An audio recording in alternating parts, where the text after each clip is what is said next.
This program features live coverage of an African safari and may include animal kills and carcasses. Viewer discretion is advised. A very good morning to you all from the Masai Mara in Kenya. Look at this incredible landscape we have in front of us just as the sun is starting to come up. So it's a perfect morning. My name is Little Lauren, and on camera I do have Big James. So today we are going to not really make so much of a plan. Now, what I've learned out here is it's better just to go with the flow and see what you come across. When you dive, you always dive the plan and plan the dive. Always. But with driving, let's just take it as we come and see what we come across. So we're going to continue on.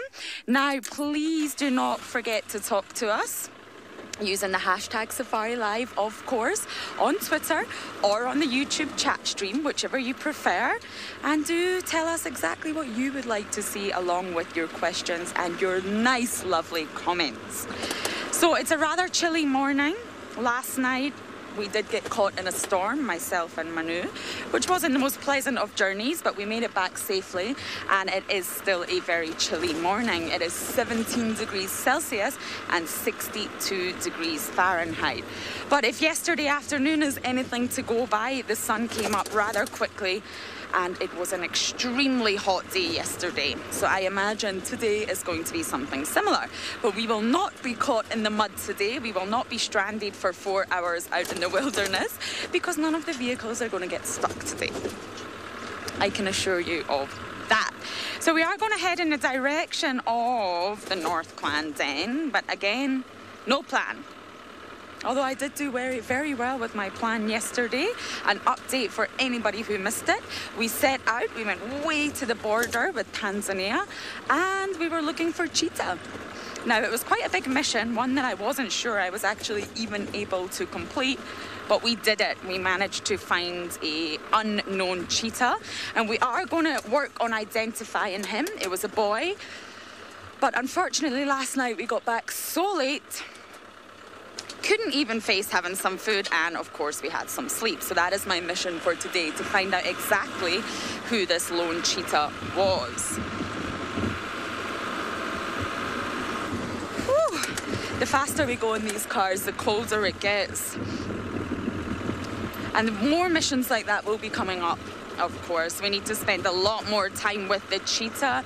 They are just a little bit further away, so it takes quite a while to get there, but it's 100% worth it. Now I have to send you down to someone to say good morning, but once again Lauren's never paid full attention, so let's make it that good morning surprise and see exactly who it is.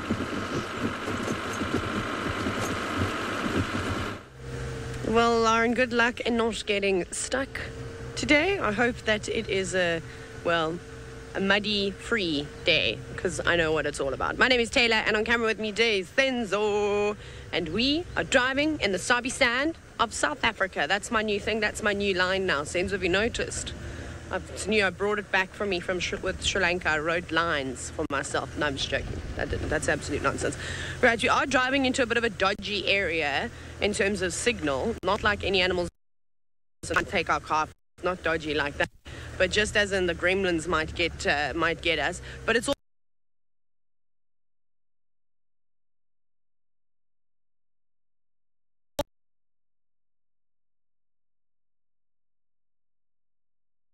so I thought we'd quickly come straight down here and have a drive around on Chitwa very early in the morning, because I haven't done that for quite some time.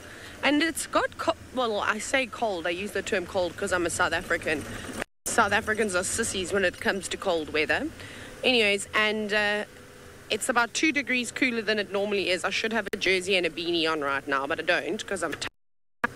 Senzo, on the other hand, has got a blanket, and he's wrapped.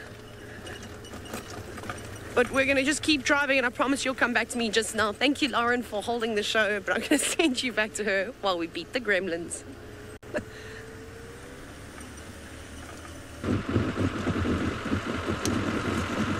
Very chilly indeed, always. but it's worth it. I didn't think I would ever adapt to the cold as much as I have out here. Definitely not a fan of it when I'm back in Scotland, but out here, of course, it's worth it. Now, the reason I said we were heading back in the direction of the North Clan, as many of you know, the dynamics have sort of done a flip, done a U-turn in that clan.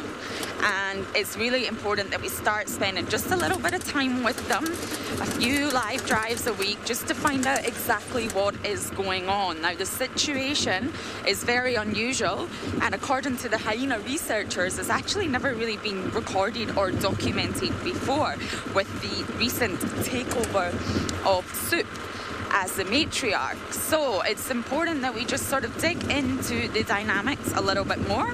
I think we've got our teeth right into the Juma clan dynamics, and even right now there's so much happening, and the guys down there are getting to spend so much time with them. That's exactly what we need. Look at all this fog and haze. I just want to try and show you it, see if James can get... Wow, it's beautiful. There's just a massive line of haze settling right across the horizon. Yeah, Emma's saying it looks like a horror movie, kind of. Don't put that idea in my head. I'm not a big fan of horror movies. Wow, it's incredible. It just covers the whole of the landscape in front of us. So it's obviously the sort of misty, foggy morning that we have, but you can see the skies are getting very blue. It's going to be a bright, warm, sunshiny day. I'm pretty sure there is a song in that somewhere. Alana was saying how beautiful the Mara sky is. Yes, Alana, agreed. It takes my breath away every single morning. And it's not always clear, like this morning, but it's always dramatic. Even if it is cloudy, there's always some sort of dramatic sky ahead of you. And of course, the rains are hitting us in the afternoon at the minute, so it's much better for us to be out during the morning than it is in the afternoon once the rains come. It wasn't very fun last night. We went so far to look for that cheetah that we got stuck quite far out. So as I was saying about the North Clan, that's why we're heading there, just to start to get a little bit more information on what is going on. You don't spend time with the animal, you'll never learn. Sarah's asking, did Soup finally take over? Yes, we've had it confirmed. So Waffles is no longer the matriarch, I'm afraid. Now that sounds a little sad, but it's not. She's still been seen around the den, so she's still with her clan. She just is no longer the dominant female in charge, if you like. So she's no longer considered the matriarch. It is indeed Soup, who is her granddaughter, for anybody who is a little unsure. So it's the same lineage of dominant females, but Waffle is no longer the matriarch. So I just want to dig a little bit deeper into this. I know many of you are going to have so many questions for me that I'm probably not going to be able to answer, because hyena matriarch takeovers like this are quite unknown, are quite unheard of, and I cannot bring up any scientific studies or research that is done on this. So the hyena research team out here are obviously looking closely into it as well, and we're collaborating, communicating and working really closely together. But of course, there's going to be a lot of unknowns at the minute, and the only way we can answer those unknowns is spending time with the North Clan, which I have absolutely no complaints about whatsoever.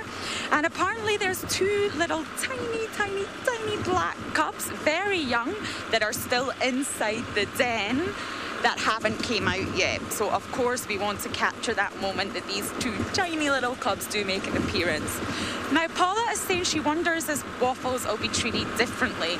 And yes, that's my question too. I know a lot of people are going to want to know what's going to happen. I don't really know. From what I observed the other day, Waffles was at the den. She was having a sniff around the den entrance, you know, smelling for the cubs, checking it out, and she seemed very relaxed and comfortable there. She was mixing with lots of other hyenas, lots of other individuals. So I personally believe that she will still be at the den, she will still be treated with a level of respect among hyenas, but she will continue to act very submissive to Soup and Sip and offspring, mainly Lobby and Chow. So that's my theory, but again, I could be wrong. I'd love to hear what you guys think. We just need to sort of spend more time around there, spend more time around Waffles to actually see what is going on. Now, I just think it's so interesting, and the fact that it's not really common and it's not really been recorded in hyenas is exactly why we need to make sure we understand what's going on. So a full-blown hyena matriarch takeover has happened in the North Clan. And of course, the more information that I gather on what is going on, I will share it with you, of course. So I'm obviously en route to the area of the den. It will take us a little bit of time to get there, but for now, I do know who I'm sending you down to this time, and it is indeed Taylor.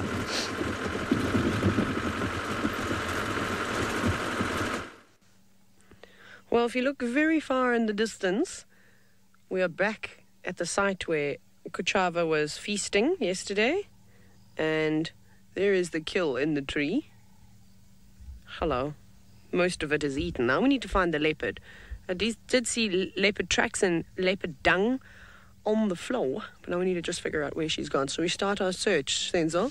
She wasn't in the first tree, so we'll quickly drive on a little bit further and check the tree that she was sitting in yesterday. But this is good. At least it's up there, because there was quite a few hyena tracks as well, so maybe she got a little bit pasted and she wanted to move it. Although we were laughing, I'm going to focus because I don't want to miss this leopard. Last night we were laughing in the kitchen. Tristan and I, we were joking and saying how Kuchava, she takes her kill into trees at night, and then during the day she hides them under the bushes. She's very funny with the way she does. She waits for all the hyenas to go back to sleep early in the morning, and then she's like, cool, I can now, don't want to get sun on my food. I would reckon that that's what she'd be saying. Right. Yeah, Kuchava, where are you? Oh, should probably be in low range here. Yes, that would help the situation. Okay, Sensor, Eagle Eyes, McKees, you're gonna find her. Sensor already spotted the kill. I didn't even see the kill. He was like, there's the kill. I was like, fantastic, good job. Kuchava. I will check under her favorite bush now. I just want to check around here in this tree that she was climbing. Please excuse me for not looking at the camera, because I'm just going to focus here. Karen, yes, was a fantastic hoist in terms of hoisting. I'd give that about an 8 out of 10. Very, very good technique. Wedged it in there quite nicely. It's a bit obvious though. And the hippo smell around this area is just really terrible. Also, in case you were wondering, it's not nice. Because so yesterday she was up here in this tree above us, this big marula tree, but she's not here now. So that means we must go forth to where she was eating her food. Or maybe she's gone to go and look for water. Not that she has to go far. She could probably see it from the tree that she was sitting in yesterday. She can see Chitwa Dam. Huh. Okay, I'm just going to check carefully here. Don't want to disturb her. Kuchava. Ages, she can go fairly far away from the kill. She doesn't need to babysit it. It's hoisted up in a tree, so she knows the hyenas are not going to get her. See, there's the kill there. Should we drive in there, Sensor? Let's just do a quick look. We're going to reposition here. The spotlight and trying to drive off-road. Yeah. It's a bit on the difficult side, but we'll get it. Up we go. We're going to climb over this little one. Okay, now I'm focusing again, everybody. I don't want to scare her though. I actually don't think she's here. I think she's gone for a little walkabout. Shall we have a look at the kill one last time before we go and search for that leopard? So there it is again. You can now see that it is a Dacre that she... Is it? Yeah. For a minute I second guessed myself there. Nice size though, which is awesome.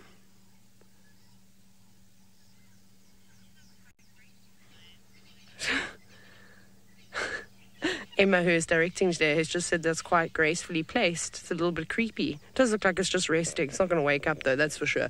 Okay, Senzo, let us go and search for the leopard. We're going to go off of the beaten pathway and back onto the paved one, the graded one. I'm going to have to practice reversing now.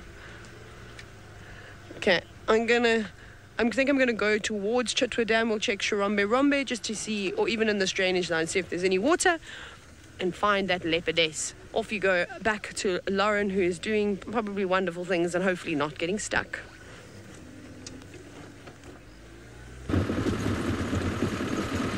Indeed, I am driving, and it is very mysterious.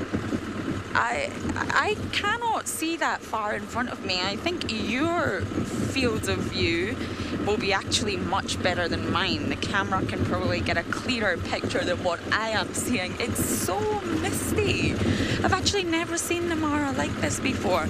And of course, we haven't seen one single animal, not even an antelope, not even a bird. It's very mysterious this morning, and I do wonder what is going on. I wonder what kind of night the animals had last night. I always think that when I wake up in the morning, I wonder what happened last night. So I realised that I didn't give the full update on the cheetah, and many of you are wondering. We have an animal. Oh, we have a few animals. We're just going to show you an animal because it's the first one I've seen all morning, and I'll just continue with my little cheetah update. So if many of you were watching, that's great. We did find a cheetah and it was about to hunt. Now unfortunately, for some reason, this cheetah decided to take a very long time to hunt, and many people were asking, what's taking so long? And what I find really interesting is once we sort of closed the hunt, and unfortunately we went onto school drive, which becomes a little bit tricky when animals are hunting, the cheetah did hunt. He went for it. He went after a topi. But unfortunately, we couldn't capture it because it was an area that we're not actually allowed to off-road in. And by this point, it was pitch black. So our IR capacity could not reach that far. And of course, we're not going to shine artificial lights on it, even just to capture a hunt. We're not going to do that because that would affect the hunt. I realise I haven't spoke about the animal in front of me, but I just wanted to show you that we did have an animal. So yes, of course, shining any sort of artificial lights from the car would have affected the hunt in some way. It would have either benefited the cheetah or potentially benefited the topi, and the hunt would not have been successful. So we didn't do that, which meant we weren't actually able to capture the moment because of our lighting capacity. But for all those wondering what happened, it happened. Now, many people will tell you cheetahs are primarily diurnal animals, and they do make hunts during the day. They are slightly different in their habits from your lions and leopards, but they're not strictly diurnal by no means. And in a lot of textbooks and a lot of things that you read, it will say that cheetahs do not hunt at night. Well, last night was the perfect example. The minute we lost all light, the cheetah was waiting for something and we couldn't figure out what he was waiting for. But we still had some light. We still had clear visuals. The sun was just starting to go down with the storm rolling in, of course. But the minute the sun went down and it went completely pitch black, he went for it. I find that incredibly interesting. We were able to hear it going down, unfortunately, but we were just not able to see it. So I just find that highly fascinating that you will read everywhere that cheetah are diurnal. This is saying a topi is a bit wishful for a lone cheetah. Wouldn't it be a bit too large? Well, the choice was impala or topi. That was what we had in front of us. Oh, we have a hippopotamus. Hippopotamus. Talking of large animals, right on the middle of the road, so we definitely are not going anywhere. Good morning, hippo. Yes, possibly a topi would have been quite large. That was what we assumed it went for. Now, of course, we heard it. It wasn't very pleasant. And the choice was impala or topi. And that was the sort of range of antelope that was in front of us that it was going to go for. Let's just take a lovely look at this hippo. But the impala ran. They all sort of herded together and ran. So both Manu and myself thought it was a topi he went for. But yes, they are large. Now, there was a sort of mixture of sizes amongst them. There was some young ones in there. So I can't say for sure exactly what the cheetah went for. And I would love to go back today and have a look, but it's most likely been scavenged by now. And of course, it was very, very far away. So the cheetah was definitely hunting and definitely caught something. But you're right. It could have possibly have been too large. So that was my little update from tonight as this hippo wanders off. I just think it's so incredible how we keep just bumping into hippos on the roads. I don't know why that amuses me, but it does. And there we go. We have some impala also in the road. And a topi. They're coming to listen to the story. They're saying yikes. That's not a pleasant story for them. Of course it's not.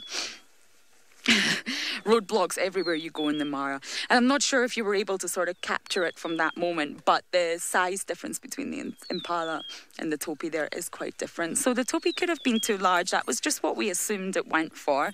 Now, by this point, of course, as I mentioned, we had lost all light. I think I'm in the wrong gear. There we go. Yes, we had lost all light, so we could only go on what we were hearing rather than what we were seeing. Which was quite frustrating because it took us so long to find that cheetah, and we followed it for a while, went through some rough signal patches, as you do, and of course we didn't actually finally get to see the end result. Hello Impala, how are you this morning? You made it through the night? I always feel a little bit sad for Impala. It mustn't be an easy night staying here. So I'm still continuing on, hoping that we don't encounter any more roadblocks that hinder our journey. But for now, let's go back down to Taylor, who's looking for her very own version of the spotted cat.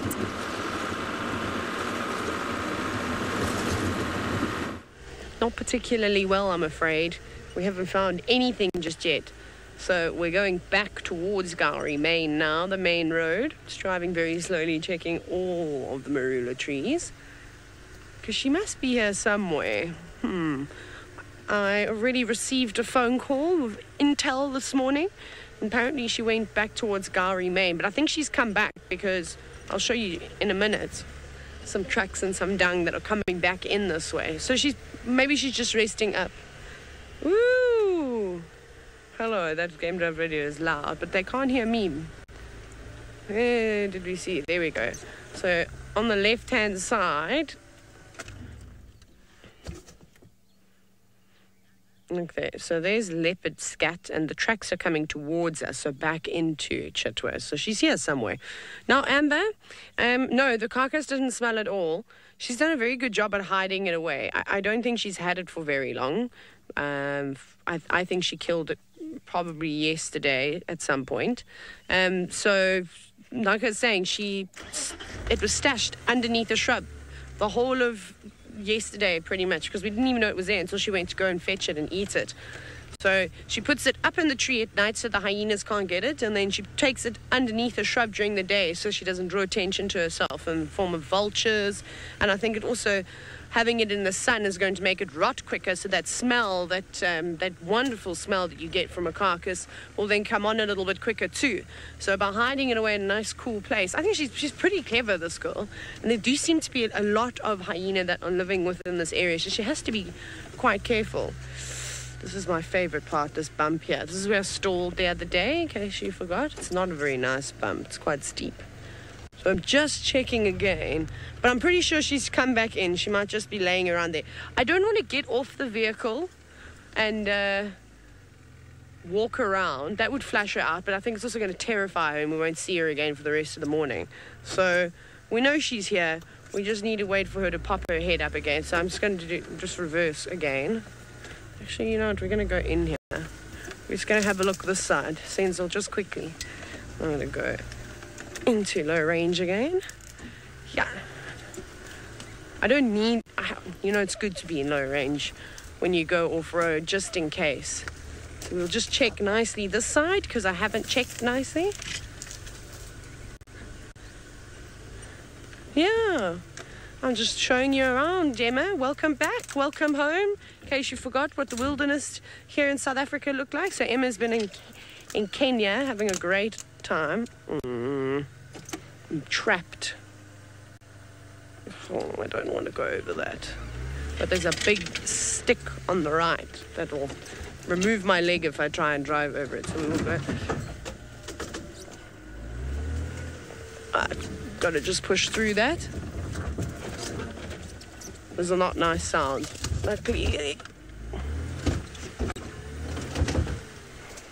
Right, we're over, we're out, we're safe.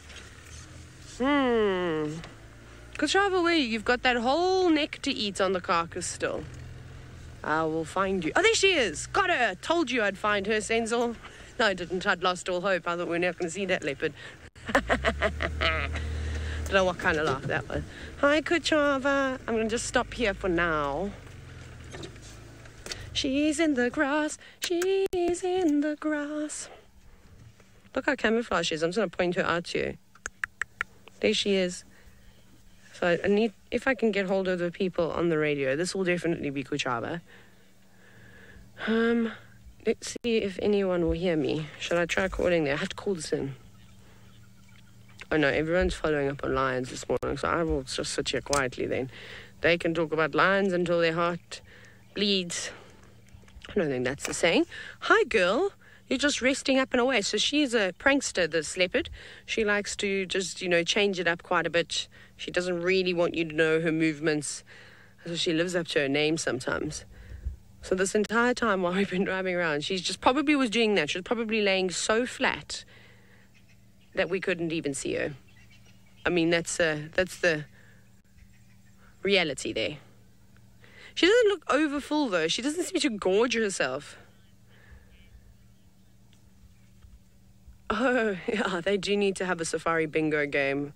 I would be shouting bingo very often if the game was how many times a guy drives past an animal, particularly a big cat, not on purpose. I would win that game hands down. No one else would be able to compete with me. I normally am not very arrogant and sort of confident about myself, surprisingly. But for that, I know I am the best at missing animals. No one can beat me. Someone must try and tell me that they can beat me, and I will defend myself. But anyway, so there she sleeps. So we probably won't get too close to her. I might at some point try and do the scenic route around and get a better view of her. But it would be quite nice if she moved somewhere back into the tree, or if we could watch her. She put her carcass back under the shrub where she likes to stash it. So as I was saying is that look at her belly. You can't really see how fat she is. Normally, if this was Hosanna, he wouldn't even be able to move right now. He would just be one big beach ball. Or if it was Tingani, he does the same thing. And I suppose they have to. It's like cheetahs. I always love the way the cheetah, and I don't know if Lauren has seen it yet, but when they gorge on a carcass, how it's like someone's, blown them up like a balloon. Their bellies get so big. It's kind of weird, and it looks very much out of proportion. Okay, the Game Drive radio has gone quiet, so I'm going to try call this in. Can any stations copy me? Wonderful. I'm going to keep trying to get hold of the guys on the radio to tell them that I found the leopard. Off you go to, I think you're going back to Lauren now. I'm not sure what she's got, but let's go and take a look. Yeah, Taylor, it's nice to be back, actually.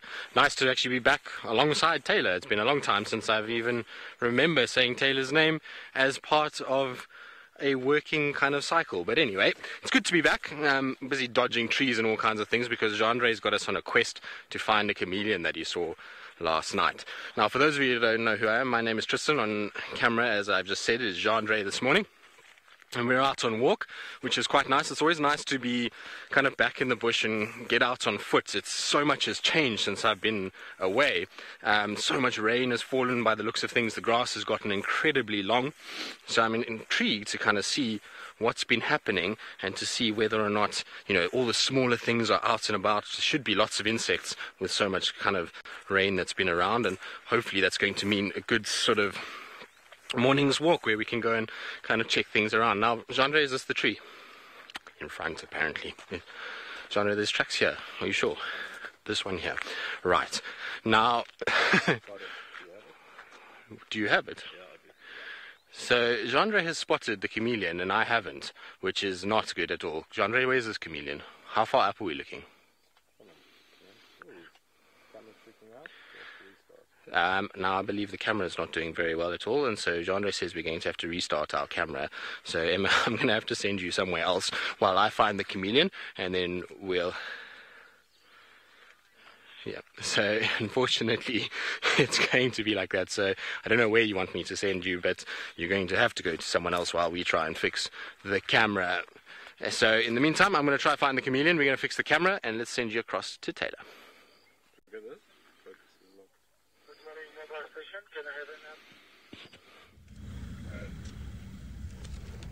Oh, sorry everybody. Not sorry. I don't know why I'm apologizing. Welcome back is probably what I should have said. Kochavo has now decided to wake up, and there seems like there's 355,000 vehicles all driving past us. We're not going anywhere. We're staying put. Hey, Senzo? I've thrown anchors out. They can't move us, that's for sure. So they can battle it out there on the boundary. We're gonna definitely sit here for a little bit. Very nice. We were very polite yesterday, and we made space for everyone. So today we won't be so polite. But she's up now, doing a big yawn. Let's see where she goes. I'm being eaten by mosquitoes as I sit here. No, she's going to go. Are you going to hide in there now, Chava? Thank you. That'd be very kind if you do that. What have we got in there? I'm always like, whenever she disappears under a tree, you never know what she's going to come out with, that's for sure. She could have stashed something out, or maybe, no, actually it just looked like she wanted a little bit of privacy to use the luxury facilities. That's funny. She's very static for the moment. You could just see a little twitch every now and then from her tail. I don't think she's going to stay in there for very long. Hopefully she just walks right past us, literally to the right. She does get a little bit nervous sometimes, but she's all right.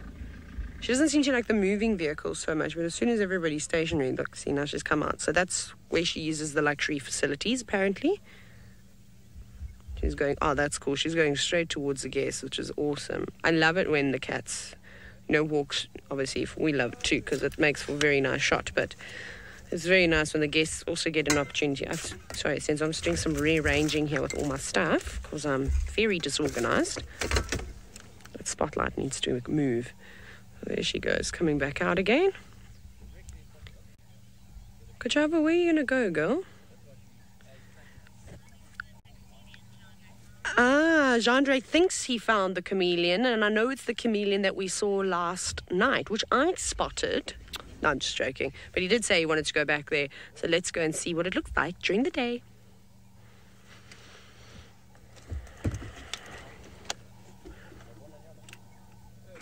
Well, yeah, Jean-Andre says he can see a chameleon, but apparently it's funny not to show where it is, and so we're going to just carry on and see what else we can find, because apparently that's how it is. How are you, Texan? Thank you very much. Nice to see you. So Tax has just come past, so I thought I'd just say hello to Tax quickly. But like I say, the chameleon is there somewhere. They didn't show me where it is, and so we're going to just keep moving and see what else we can find. Now, the course of it's quite thick at the moment. Oh, there's something quite nice to talk about. This is awesome to see. There were so few of these guys around when I was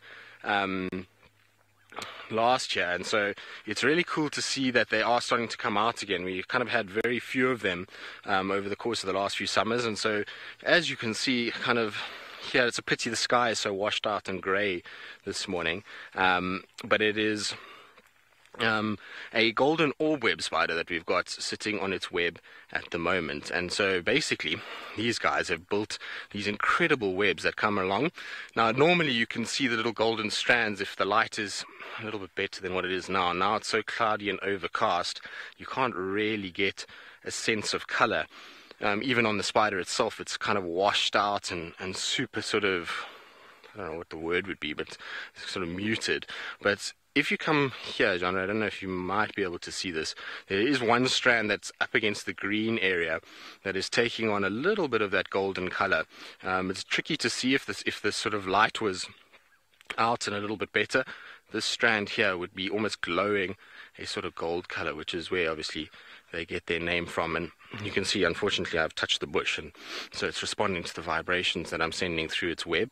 These guys are incredible kind of predators. As soon as anything sort of touches, they come shooting across, and they'll then grab it and be able to feed off it. Now, what you will see on the web itself is there is this kind of almost what looks like sort of carcasses that have been spun together, and that's quite common to see in orb web spiders. You often see these little things kind of spun together, and they've fed off that, and they then leave it as a sort of show to others that there is a web here, please don't break it. So you'll see some do it a little bit more intricately than this, but this is quite common to see. Now, Kimberly, you say it's nice to see spiders, so I think you're one of the few that will enjoy a spider first thing in the morning. Most of you are not very big fans of spiders, and while they are not obviously the best looking creatures that we have out here, they certainly are hugely important to the ecosystem, and I quite like spiders. I think they're an interesting creature. They're very, very different to obviously all the mammals, but they're incredibly versatile and can survive in some of the most extreme sort of conditions that we get out here in the bush. So it's really kind of special to be able to have a spider, well, lots of spiders in this area. We're very, very lucky, and I'm looking forward to seeing how many more spiders there actually are, because with an increase in insects in general after rain, you often will get a situation where a lot more spiders start to come out because the food source increases, and therefore easier for them to survive. And so it's going to be good to see. This particular little female that we have here is still very, very small. She's only probably, I would say, about sort of halfway up my forefinger is the length of her body. And she's going to grow a lot bigger than that. She'll eventually get to almost the size of my palm, which is quite large. And then eventually she's going to mate, and that's going to be the it for her and her life. So these guys are actually only annual sort of spiders. They only come out every sort of summer period, which is quite cool. Costa, no, it's not poisonous. There aren't spiders that are poisonous. Remember that poison and venom are two different things. So when we talk about insects, generally we're talking about venomous. So anything that is injected into your body that it causes an effect is venom. Anything that you eat and makes you sick is generally poison. So poisonous, no. Venomous, yes, but not enough venom to do anything to us. So while it does contain venom and it will be able to kill small things like little flies and butterflies and those kind of things, us as people, with the amount of blood that we have and the size of our bodies, these things just don't affect us. And so while it probably won't be very pleasant to be kind of injected with by one of these spiders, it'll probably hurt a little bit, it's not going to actually do anything to you. You're not going to kind of get any sort of necrosis of the skin or muscle tissue, and not going to get any sort of hurting or anything like that from this. Right, we're going to carry on. We'll see what other little creepy crawlies we can find. I'm pretty sure there's going to be many of them out and about. In the meantime, though, let's send you back across to Taylor, who's got something that is, well, positioned much like this, up in a tree.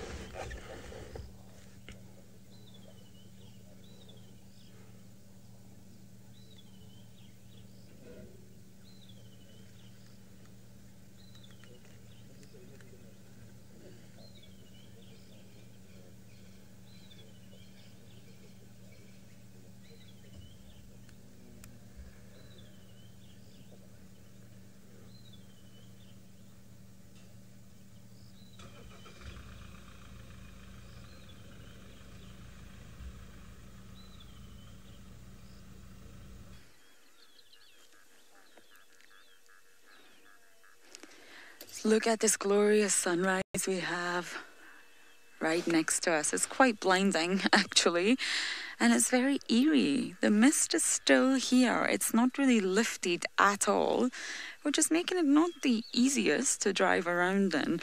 But obviously the sun is coming up, and it's starting to... What's the word? It's not spitting. It's not drizzling. I don't know what you would call this sort of rain. Very misty, light, tiny little fluffy drops are landing on us. It's been a very mysterious morning all round. so mysterious that we're still trying to figure out what is the best road to take to this den. Now, we are completely in the area, but we're just trying to figure out exactly which road is the best one to take, because I do not want to get stuck, as you all know. So yay, Tristan is back. Welcome back, Tristan. Very happy to have him back, even although he's not in the Mara. It's still good to have him back. So bear with us. We're just looking for the best road to take. It is going to involve a little bit of off-roading, a little bit of skill. I may have done something very foolish yesterday, and that was allowing Archie to take a video of me saying that I will never get stuck. That could have possibly have been a mistake. I wonder how good this one is to take.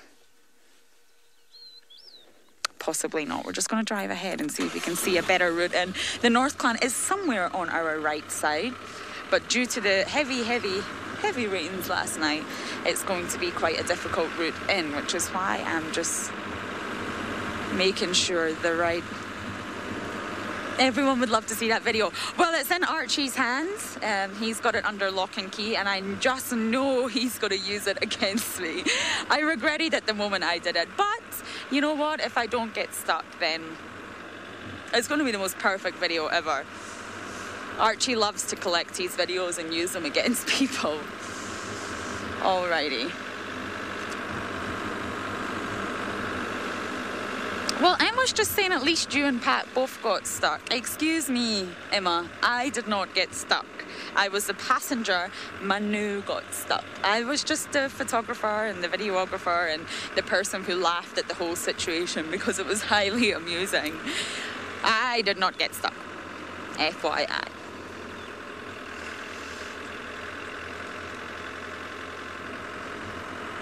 So I'm still searching for the best road to take, but I will find it. So let's send you back to the man himself, who is still investigating some trees.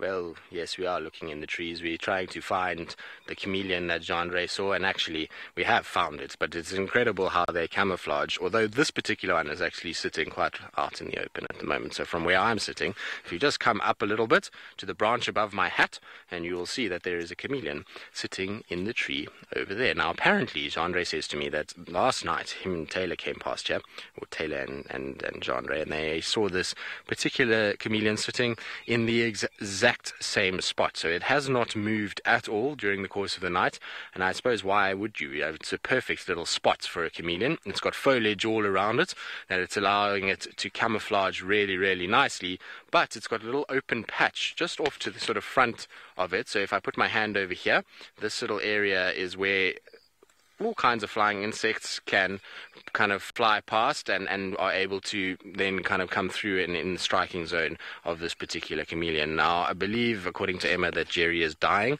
Jerry, please do not die. You will survive the fact that we have seen a chameleon on our morning walk. But I'm trying to just kind of break the branch that is sticking in my face at the moment so that I can actually see it quite nicely. But essentially what's happening with this chameleon, and for those of you that don't have or have never seen chameleons, we get one species here in this part of the park. It's called a flapneck chameleon. They are very cool creatures. I really enjoy finding them. Now, you need to look for them more in the summer months than in winter. In winter, they kind of disappear a little bit, and that's just because of temperature. They don't like to be out and about. Being cold-blooded animals, they need to warm up, and so they go into a state of almost estivation, which is basically they kind of slow their whole body down. They don't eat too much, and they just basically try and survive until such time as it starts to warm up again. And the chameleon sightings were very poor this summer. We were struggling to find chameleons, and now since the rains have come, I've seen quite a few chameleons that you guys have been seeing while I was on leave, and so really nice to kind of have them around. And you don't get too many in terms of daylight sightings of chameleons, mostly at night. It's because it's much easier to spot them at night than it is during the day. At night they kind of reflect the light a little bit, and in amongst this green vegetation is a lot easier. Now, Jody, you say, oh my god, they've got claws. Well, yes, if you have a look, I'm going to try and just use a little grass stem to show you guys, but over there they have claws that are quite long, and that's to help them be able to grip. Remember that they're going to walk along branches like this, and this is going to help them kind of climb and grip and make sure that they actually stay on. What's really cool about chameleons, and something that a lot of people don't know, is that their back legs and their front legs are different in terms of their toe structures. If you have a look at the front, you'll see on the outside they have 2 toes, and then on the inside they have 3. So there's a split, 2 on the outside, 3 on the inside, and it's the opposite way around on their back feet. On their back feet you'll find that there'll be 3 toes on the outside and 2 on the inside. Why that is, no one really knows, but it's a way that chameleons kind of go about business, and it's, for them, seems to kind of work. It's probably due to the fact that the back legs are slightly wider out, and so when they actually grip the branch a little bit better. Now, what's interesting about this particular chameleon, I mean, we're standing right next to it. No more than sort of 30 centimeters from its face, and it's really chilled, and that's the thing with chameleons, is if you're actually respectful to them and you don't try and handle them, it's one of those things that a lot of people do is handle chameleons, and it's not a good thing. Imagine some giant came and picked you up and started looking at you and playing around with you. If you don't handle them, they actually remain relatively calm. When a chameleon is upset, its color is going to change from this green coloration that you're seeing now. It's going to start going more a black coloration, and then it's going to inflate its throat patch, and the skin around its throat will kind of expand out, and it will be bright orange. And so that black and orange contrast is a very sort of stark warning that they are not impressed by what is going on at all, and that you should leave them alone quite quickly, and that's how they'll try and defend themselves. Now, the name flap-necked chameleon actually comes from, on top of its head, you'll notice that there are 2 little kind of rounded areas that go over the back of the neck. Now that's the flaps, that the flap neck is where the name comes from. Now those there are designed somewhat for protection. One of the big predators for this particular species is bush shrikes. So the grey-head bush shrike is a big problem for them, and so that just helps to protect if that bush shrike is trying to kind of peck at the back of the neck. And funny enough, I've actually found some really interesting kind of chameleon carcasses. I've seen bush shrikes kill them, but I've also found one that we think was done by a fiscal shrike. Now, fiscal shrikes don't actually really occur here in the Sabi Sands in any sort of great numbers. In fact, they're very, very rare. But down on the Sabi River, there has been a few recorded cases. And on the Sabi River itself, we found a branch, and there on the branch was a little spike, and one of these chameleons had been pushed through the spike and was obviously still alive when it happened, because you could actually see where the blood had kind of run down the spike. I know it's a bit macabre and probably a bit nightmarish, considering the time in the morning, but basically the blood had run down, and this chameleon, due to the time of the year and the proximity to the river, there was a huge change in temperature, and it got very, very cold, and basically it mummified this chameleon, which was absolutely amazing. So when we found it, it was still quite sort of, well, I wouldn't say fresh, but it had already kind of desiccated enough that it was not going to rot any further. And so it's got the skeleton with the perfect skin. A bit of the sort of outer skin had started to flake a little bit, and almost looked as though the chameleon was shedding a little bit, but the eye was still there, and the whole sort of structure was completely kind of mummified. And it was so kind of, I felt quite bad for this chameleon, because when it had been shoved onto the spike by this bird, which is what these birds do, they're known as butcher birds, they kind of hang their prey on spikes, and then they'll come back periodically to feed off it. But that poor chameleon, you could see it gone onto the spike, and then it actually gripped the branch to try and kind of like push itself off, and it died with its feet, much like this one, holding onto the branch itself, trying to kind of obviously get itself off. So they have that sort of flap on the back just to kind of protect them from those, as well as a lot of little spines, and then they have quite a nasty little bite as well. Judy, very tricky to tell whether chameleons are male or female. From the naked eye, it's almost impossible. You'd need to look underneath the tail, and even then it's quite well camouflaged. But generally, females are much bigger than the males. So you get these big, big females. And this is tricky to say. Could be a male, could be a female. Can't really see its reproductive organs from this angle, and so it's tricky. I mean, most of the chameleons we see, you won't know if it's a male or a female, unless it's really one of those very big ones. So, do they have a preferred diet? No, I think they're pretty opportunistic. Given the fact that they are not fast-moving creatures, they're not something like a leopard or a lion or a cat that's able to go actively searching out certain prey animals. They're pretty reliant on a lot of things coming past. So for them, while they can move, they don't move very, very quickly. Sitting in wait and ambush, they got to kind of take what they get, and so you'll find a large percentage of their diet, given that they're around a lot in at night, is going to be moths. So they're going to get a lot of those. They'll get a lot of hatching termites at that time of the year, so winged owlets, and then obviously flies form a part of their diet too, particularly if they're hunting during the day. So let's say a fly flew past now, you very quickly could see this chameleon go after it. But what is amazing with them, and in terms of hunting, is one of the kind of unique features of chameleons, and one of the most amazing sort of traits that I think is their eyes. Now, their eyes are very different to any of the other animals that we see, and even different to most of the other lizards that we get out in this kind of part of the world. But if you have a look at their eyes are basically able to move independently of one another. So one eye can, let's say, look at genre, and the other eye will be able to look at me, and it can process both images, which is pretty incredible, and it's able to then work out what's going on almost 360 degrees around it, because that eye is in a socket, and I can actually see at the moment the one eye is looking at me, and it's kind of turned all the way back past its side, looking in my direction, and the other one is probably looking more towards genre, and any sort of movement around it, it picks it up quite quickly and is able to then focus in on it. And let's say something like a fly coming past, it would see with the one eye the movement, and then both eyes would kind of come into and focus it even better for that tongue to start coming out and then grabbing it. And I've spent a lot of time watching chameleons, but I've yet to see one actually grab an insect that hasn't been fed to it. So if somebody takes a fly and just holds it there, then they can sometimes kind of feed off that, but I've never seen it naturally just happen as something has kind of come past. Genre, have you ever seen it? You have. Genre has seen it. It's quite a cool thing to see. They have this crazy tongue that comes out with this little sticky end that's almost the sort of length of its body, and it shoots it out, and the sticky end makes contact with the insect, and then they take it back into their mouth and feed off it, which is very, very cool. Now, these guys are, I know, many of yours very favorite animals, and particularly the nocturnal ones, so really nice to catch up with one during the day. We're going to leave it in peace and stop disturbing it and carry on. In the meantime, though, let's send you across to Taylor, who's got something else in the tree.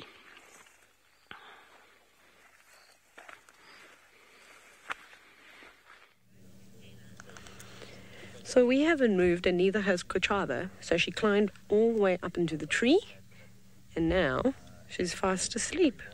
This is like her favorite marula tree now. So Kuchava's territory has definitely shifted, and I think that's thanks to Tandy moving back into Torchwood.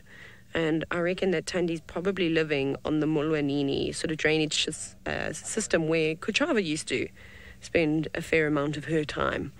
So that is fascinating.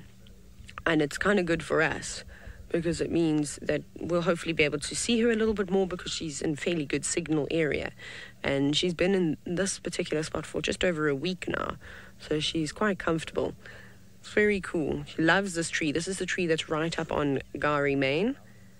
And it's a great marula to have a snooze in. It's got the perfect sort of horizontal branches, just the right amount of leaves to keep the shade casted onto her, and so that she can have a nice siesta. It's a very cool marula. There's one branch though that I wish she'd go and sit on. Hey Zenzo, can we show them that horizontal one over there to the left, that one that's right at the back?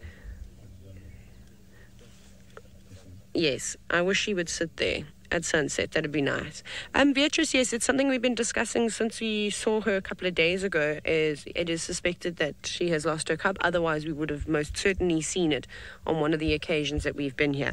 I know we haven't really been able to spend much time in these sightings with her because obviously everybody wants to come and see a leopard, and the east is fairly busy. There's lots of vehicles driving around.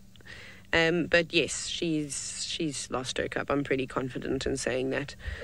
Which is not ideal. It's very sad for her, but there's not really anything we can do about it. She's just going to have to get better, and she's going to have to sort of get smarter and start thinking of ways to try and avoid the other predators. It might not even be other predators taking her cubs. Maybe something is wrong, is wrong with them. Who knows? Again, we can only speculate because we didn't see it, and also none of us are vets. So, that's what we do. We just give educated guesses. And every now and then she'll open her eyes and sort of look around. I was hoping we were going to be able to watch her stash that kill away. 10, you said that Kajava is your spirit animal because in about 30 minutes you're going to be doing exactly what she's doing. And, well, I suppose, having a siesta. Maybe a little bit later. Hey, Senzo. Senzo also said just now that he was about to go to sleep. See, what's caught her attention? See how her ears have pricked up? Her eyes are wide open. I wonder if she's staring at her carcass going, I'm going to eat you later. Maybe. I think we all look at food like that. Hey, Senzo. Senzo, for morning snacks, is having... What are you having? A chocolate oat energy bar thing. And I will be having strawberries, blueberries, and grapes as my morning snack. Kajava probably wouldn't like to eat either of them. She'd rather prefer her daycare. She's getting annoyed because even her tail... Watch her tail, Senzo. Look at that. So now we know that a tail of a leopard and a lion and any of the cats can tell you a lot about their mood. You see that twitching? She's not particularly impressed by something at the moment, but I'm not sure what it is. Maybe she's annoyed with herself because she didn't put her dinner away. Is that the equivalent of leaving a plate out? Because I know my mom would be very upset with me. She walked into the kitchen and I had not packed away all the things that I'd eaten. Interesting. Well, I think we'll sit here for a bit longer. She moves around and we can see what's got her a little bit unsettled. Off we go to the Mara, and Lauren is now with the North Clan.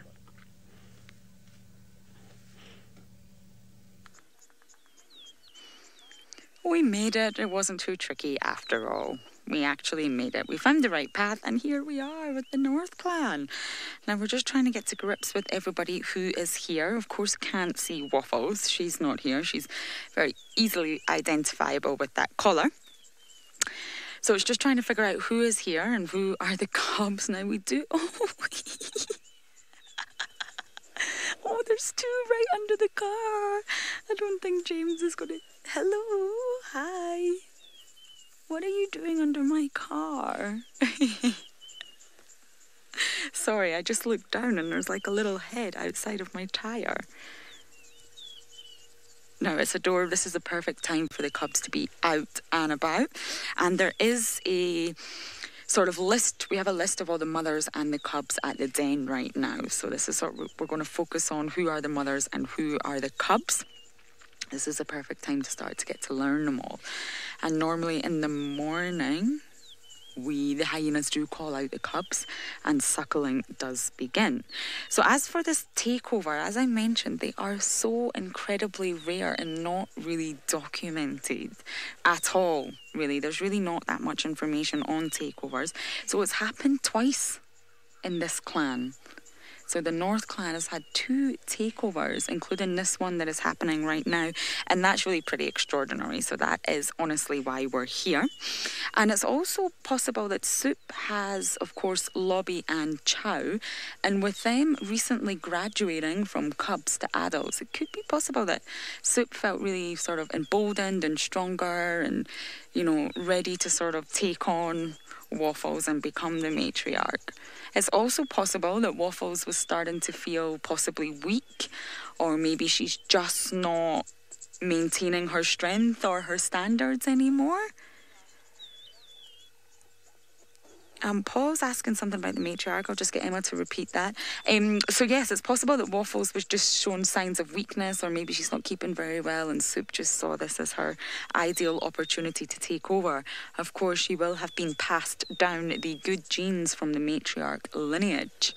So there's lots of possibilities here. We might not get all the answers. But 2 takeovers within the Worth clan is quite incredible. Now, Emma hasn't repeated the question yet, but I do believe it was something about the matriarch, staying the matriarch until she dies. So I'll just get confirmation for that before I answer it. Yes, I was correct, Paul. So generally, yes, that is what we believe, that the matriarch stays the matriarch till she dies. Similarly with elephants as well. What's going on with you? Can you hear that?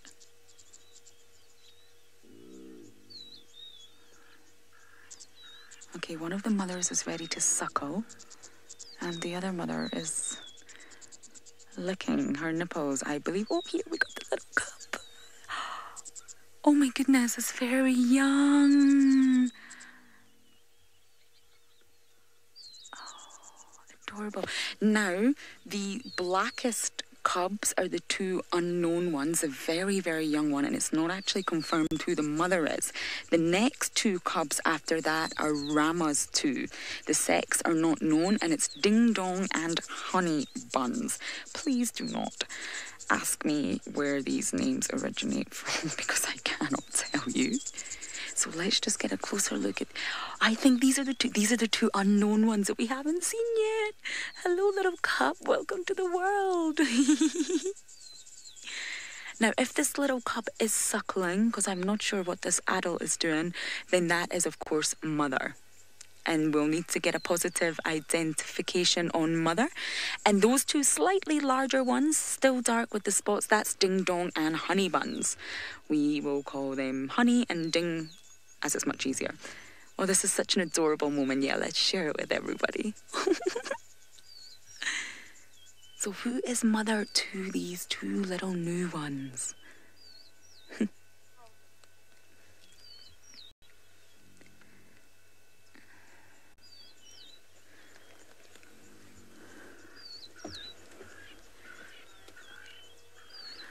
Welcome everybody. We are sitting here live in the Masai Mara with the North Clan of hyenas, and a very special moment has just happened. Two brand new little cubs have came out for the first time of the den. We're just trying to figure out who the mother is. I am Lauren and I have James on camera, and as I mentioned, this is a very prominent and large clan of hyenas here in the Mara. So let's just get a look at these two little new cubs. Very, very young, very, very black in colour. They're yet to sort of light in and see their spots. And it does look like they are suckling. We've not got the perfect view, but I'm not going to turn on my engine and disturb this moment. If they are suckling from mother who's lying down, then that is the mother, because hyenas generally do not allo-suckle. Now, they have been known to sort of suckle another's cub if it happens to be an extremely low-ranking female. Hyenas have a dominant hierarchy, and the low-ranking female is trying to sort of impress the higher-ranking one. So there has been incidents where other mothers do suckle, but in general, allo-suckling does not happen. Dory's asking how do they get their names. Well, they're actually given by the hyena researchers out here. This is so cute. They're brand new little cubbies. Oh, the hyena research organisation out here generally give the names. And normally there's a theme, so there was an ongoing theme of syrups for a little while. But the themes change as the lineages move on. So I'm not sure exactly what theme we're on now, but these are two brand new cubs. And as far as I know, they were yet to emerge. So whether they have emerged in the past few days, I'm not sure, but this is the first time we're seeing them. They're very, very young, and we can tell this from the coloration. And Sarah was just mentioning that, yep, they're so dark. So they're born almost black, and it isn't until about 3 months that they really start to show their spots and lighten in colour. Now, oh, there's another one. 3 little brand new cubbies. They all look about the same age, but generally I don't think they're from the same mother. Hyenas tend to have 2 cubs at the same time. Twins, if you like. Dale's saying they're such an interesting animal. Oh, indeed they are. And that's actually why we're here this morning, to learn a little bit more about them. I did not expect to see these brand new little cubs. So there's obviously 2 mothers lying down here. I haven't got an identification on them yet because I need to look at the spot pattern. But we'll stay here and we'll make a positive ID. So these are obviously 2 mothers that have sort of laid down on the ground in order to suckle. But But the cubs don't really look like they're interested, and they're very active. And we've got 2 older cubs here. And you can see that these ones, doing a little bit of self-grooming there, are slightly older. So these are well over 3 months, and you can see that the spot pattern has indeed became really, really visible, and that dark colour has sort of lightened, it's became much lighter. Just having a little groom in the morning. Now, Lauren was asking, do hyenas have cubs all year round? And yes, they do. They're able to have cubs at any point, and there's a lot of cubs around this den, all different ages, and it's really visible to see the different ages from the colorations, the development of spot, and the sizes. But these ones are very young. And according to the research, the mother is actually unknown, so it's going to be great if we can stay here a little bit longer and actually figure out who is the mother of which cub. You can see how wrinkly they are. They're so wrinkly. Now, many of you might know this, but hyenas do have a really bizarre sort of genitalia, and it's very, very difficult to identify male and female. They have a penis or a pseudopenis, and at this age of these tiny young cubs, it's having a little look at us, it's almost near impossible to say what sex they are at this moment. But in hyenas, females are the more dominant over males. So it's not possible to say which sex they are at the minute, but they don't look too interested in suckling. And this is the older cub. So you can see the difference. Once they start to get older, they start to look really, really different. Now, we've not got a perfect view of the suckling, but the mothers do tend to do this. They tend to sort of put their backs, if there is a vehicle there, just to sort of hide this sensitive moment. Now I think, these cubs are going to be running around for quite some time. Will you behave? Oh, this is very precious, very precious. I do thank you all for joining us on this moment. It was so lovely to say hi and welcome these new little cubs to the world. It looks like they're going to be very naughty and continue the lineage of the North clan. Now, we're going to stay here and we're going to continue working on identifying exactly who belongs to who. It's really important that we start to learn exactly who the mothers are. But thank you for your questions and comments, and do stay with us. We'll continue on this safari. Just go to YouTube and type in SafariLive, and we'll keep watching exactly what the North clan of hyenas get up to.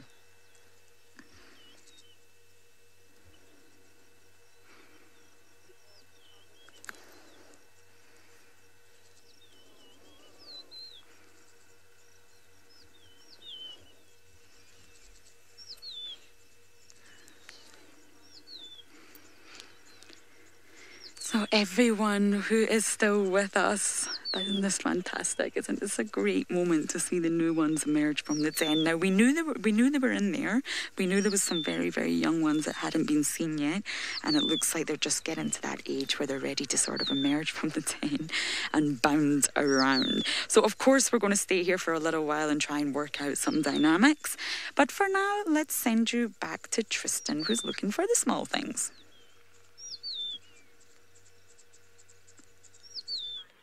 Well, I'm sure Lauren is really, really enjoying the fact that she's in the Mara from a perspective of there's so many hyenas, and I know that she loves the hyenas, and now to have little ones is very, very cool. So I'm sure she's very happy. Now, I'm not so happy, and the reason why is because the one thing that I dread when I come back to work at this time of the year is what is sitting right in front of me, and it is in the form of blood-sucking, evil insects known as ticks. Now, I have a very, very strong hate for them, and it's not because they should be hated, but it's because they target me a lot more than what I feel like they target anyone else except for Steph. Steph seems to get hammered by them as well. Jandre also gets them a little bit, but not nearly as bad. And then you get people like Brent who are completely impervious to them. Maybe they just know it's Brent and they leave him alone.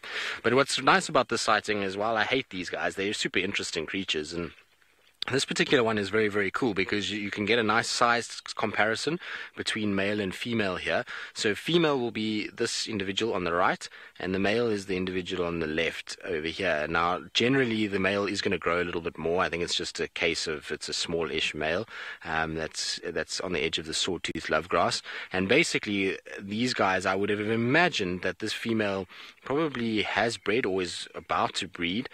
Generally, it takes them, this particular species, will take 3 stages of a life cycle until they're reproductively active and starting to actually breed itself. So this might be why this male is coming in. He looks as though he's still too small. I'm trying to see if he's got his 8th set of legs yet, because what you'll find with these guys is that they only have, when they're born, and they're first little nymphs, they have 3 sets of legs, so 6 legs, not 8.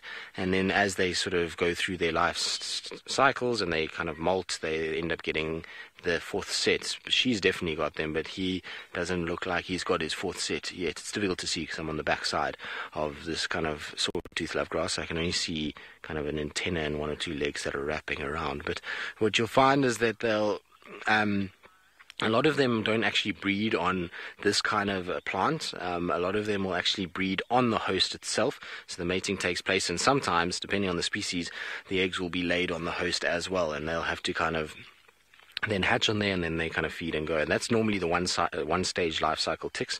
These guys will find a partner on a host, and then they come down and lay their eggs, and that's when you get these explosions of pepper ticks, or what we call pepper ticks, which are basically little tick larvae, or nymphs should we call them, that come out and get all over you. And they're really the painful ones. These guys are quite easy because at least you can see them when they crawl on you. It's the pepper ticks that you don't notice that are really the bad ones, but we will have to keep an eye out on them and make sure that they don't kind of crawl up towards us. But you can see how they work. Basically, essentially, we're on an edge of a road, and this is a piece of grass that's kind of right on that edging of the road itself. And so what happens is these guys know that this is going to be a place where animals are going to walk past, so people, any sort of buffalo or impala or kudu or whatever might come along, and as they come along, they're going to basically brush up against you, and as they brush, the tick itself will feel that and will be able to quickly latch on and then crawl up onto that host and then try and find a suitable place to start feeding. And that's generally anywhere where there's soft skin, and normally in warm places. So in the armpit areas, around the genitals generally is quite a favored spot. Anywhere where there's a bend in the joints, so on legs you find them, and then around the ears, the eyes, the nose on the cats. So, Aegis, how often can you get tick bite fever from these guys? Well, fairly regularly. It's a fairly common thing out here in the summer months amongst those that live in the bush. It's the thing about tick bite fever, it's not like Lyme disease that you're going to die from it. You're going to feel very under the weather. But when you go to the doctor and you get treatment for it, it goes away quite quickly. So, it's unpleasant at the time, but it is a very real thing out here. You will see it quite regularly, and you will get it quite regularly. In saying that, I mean, I've only ever had it once in the 10 years that I've been out here, and so, you know, it's I suppose not that common, but it does happen. You hear of it quite regularly that people are getting tick bite fever. I think last year we had this kind of session where a lot of our camops got a whole bunch of, well, who was it? Senzo got it? And Craig? I don't know. There was quite a few of them that got it. Anyway, we're going to carry on. I've got a few little bundles here that I'm going to talk about a little bit later.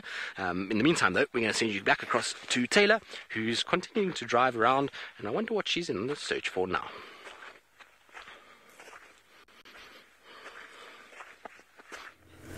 Yes, we've moved on from Kuchava because she was fast asleep and she didn't look like she was going to do anything else.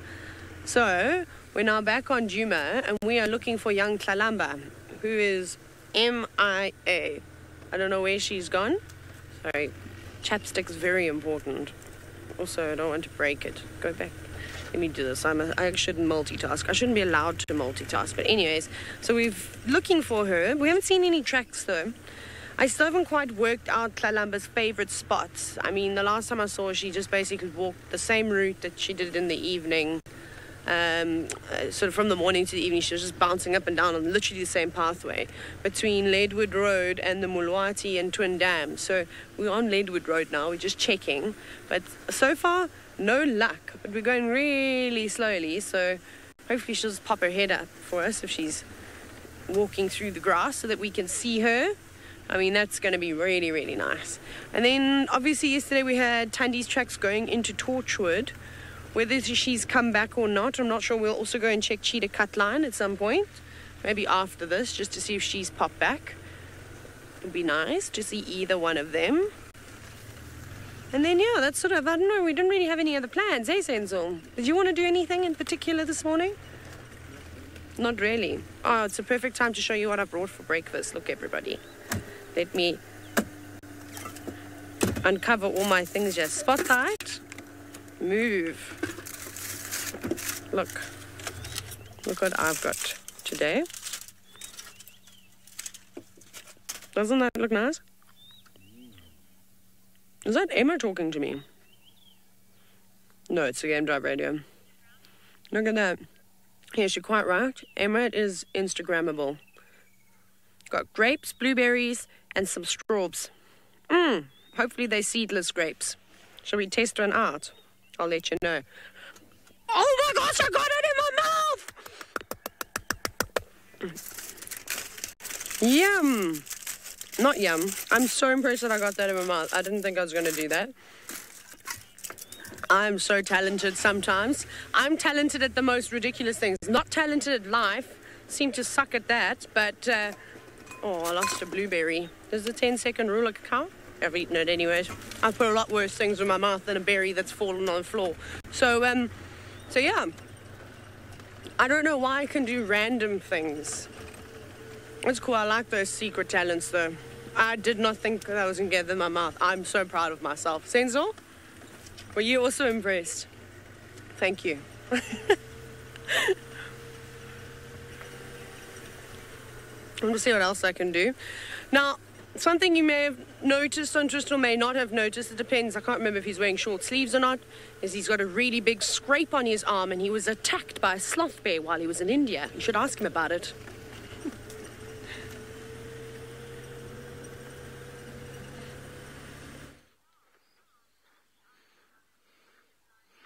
Indeed, I do have a scar on my arm, which I will tell you all about shortly, but we have this really cool little insect that was crawling all over Andre's leg and has now taken up residence on my arm, and it seems to be battling through the forest of my arm hair, which is not ideal for this little guy. Seems like it's having a bit of a tough time trying to get through. What it is exactly, I'm not quite sure. It's a beautiful little creature, though. It's got these kind of iridescent metallic greens around the sort of thorax and the head area. And then almost looks like it fades off towards the abdomen, and you can see it's just trying to kind of crawl through, but I'm not 100% sure what beetle species this is. Seems to be fairly chilled, and it's not spraying anything at us, and so all is good. But shame, this poor thing is trying to wade through, so I think we're going to try and put it on a piece of grass or something where it has a lot easier time of life than on me. Come on, little one. There you go, onto the tree. Come on. Come on. No, man. You must go onto the plant, not onto me. Let's see now. There we go. Well done. It's made it. We saved it the day. Right, now Taylor was talking about a scar that I have. So this is, it's not a scar, I suppose. These are cuts, and I was attacked by a sloth bear in India, and I had to fight it off and make sure that I survived, and it kind of scratched me. No, I'm joking. That's not what happened. Taylor's laughing because I walked into an aloe yesterday. Not once, not twice, but 3 different occasions. In my defense, though, it is the stupidest aloe placement that I've ever seen. So we were staying at a place in Hoedspruit for the night before I came back to work, and there is a doorway, but on either side is aloes, and this particular species of aloe has these sharp little thorns on it, or I suppose thorns not the right word, spines, and they've placed them so close that the way that the door opens, you have to kind of go to one side to get around the door, and therefore put your arm in danger from the aloes. And so I got scraped up badly yesterday from it, like I say, 3 times. I didn't learn my lesson once, twice, or the 3rd time, and so I now look like I've been attacked and mauled by something. But yes, Emma, I know a lot of excuses, but it's true. These things happen. I was quite infuriated by the 3rd time, as you can imagine, because the space of this happening was no more than 5 minutes. Exactly, 3 is excessive, and it was in 5 minutes too. So it's not like I learned my lesson and then forgot later. It was literally that I just walked into it 3 times in a row, going back forth, which was not ideal. Right, now you might be wondering why I'm carrying around bushy things and grasses. And the reason why I'm carrying around these things is to try and divert the attention away from my stupidity and onto more interesting things about nature. But essentially, out here at the moment, you know, generally when we walk around, we talk about tracking and we talk about looking for footprints. But there's another side of tracking, which is the sign side of things. And both of these are nice signs that are left behind and that can indicate quite a lot of what's going on at the moment. You know, we'll not talk about this just yet. We'll talk about that just now. But essentially what we've got here, as you can see, a nice beautiful green grassy stems that we've got out and about, but these have been chomped and have been eaten very, very kind of, well, in a very certain way.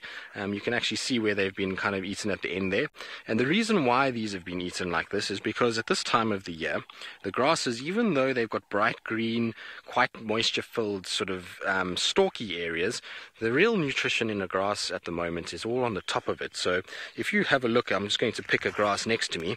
If you take a look here, you can see on top is what there's actually, what you're looking for is the seed structure. That's going to be full of all kinds of delicious nutrients for some of the animals out here, in particular elephants.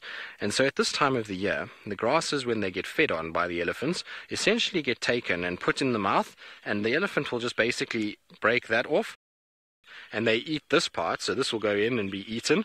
And then, because this is just a waste of space and is not nearly as nutrient rich in the stomach, they just spit this out, and this then lands on the ground.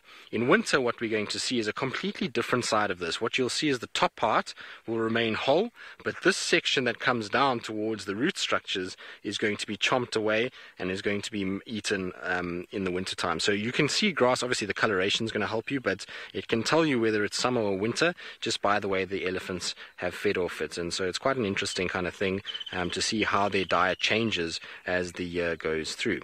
Now, the other thing that we saw and found while we were walking around is this, which is probably the most well kind of manicured and cut Waltheria you could ever imagine. It's a pity that it actually was pulled out of the ground, because it would have been quite a cool kind of bush to see it regrow and see if it's kind of been trained to form more of a ball. But what was interesting about this is that Herbie, myself and Jandre were all kind of talking about it, and none of us have actually seen elephants excessively feeding on Waltherias, and certainly haven't found Waltherias just lying around being pulled out of the ground. So why this elephant was eating this, I'm not quite sure, but there's obviously something about it that was super tasty, because you can see every single little stem has been completely cut away, and so it's picked it up and kind of put it into its mouth and fed and made sure that it's pretty much eaten all the tops. But there are still leaves, so it makes me think that it's not so much the leaf but maybe the flowers. What unfortunately is going to have probably happened is that Waltherias are home to many insects, caterpillars and flower mantids, and I wonder how many of them died in this assault on this particular tree. And you can see the root structure was not eaten, so again, summer months, probably flower based rather than root based. If this was in the winter, you would find these would be eaten and that would be left. The other thing that I was quite interested with this particular Waltheria is just how woody the stem is and how kind of thick it is. Often we look at these Waltherias and they're in the ground and they look quite flimsy and they don't look as though they really have too much sort of strength to them. But when you start to look at the actual kind of bark area or the base of the tree, you can see this is a seriously strong tree, and to withstand an elephant taking it out the ground, it's got to have some sort of strength to it. And normally what you're seeing is that this section here is normally covered. That's underneath the soil. So you just see these kind of small flimsy little branches on top. But actually there's this incredible root that is grown down and the strong stem that allows these guys to actually survive out here and to do quite well, which is very, very cool. Right. We're going to go and see what else we can find. I heard a pearl-spotted owlet calling very close by, so I'm going to try to see if we can find that. In the meantime, though, let's send you back across to Lauren, who I think is in hyena heaven at the moment.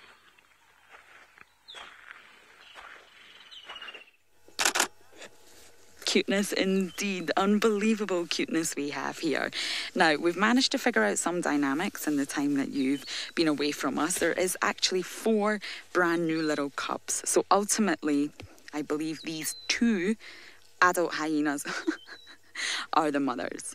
Now, suckling really hasn't happened yet. I think the mothers are getting a little bit frustrated. They were sort of moaning and groaning earlier. These cubs are wild.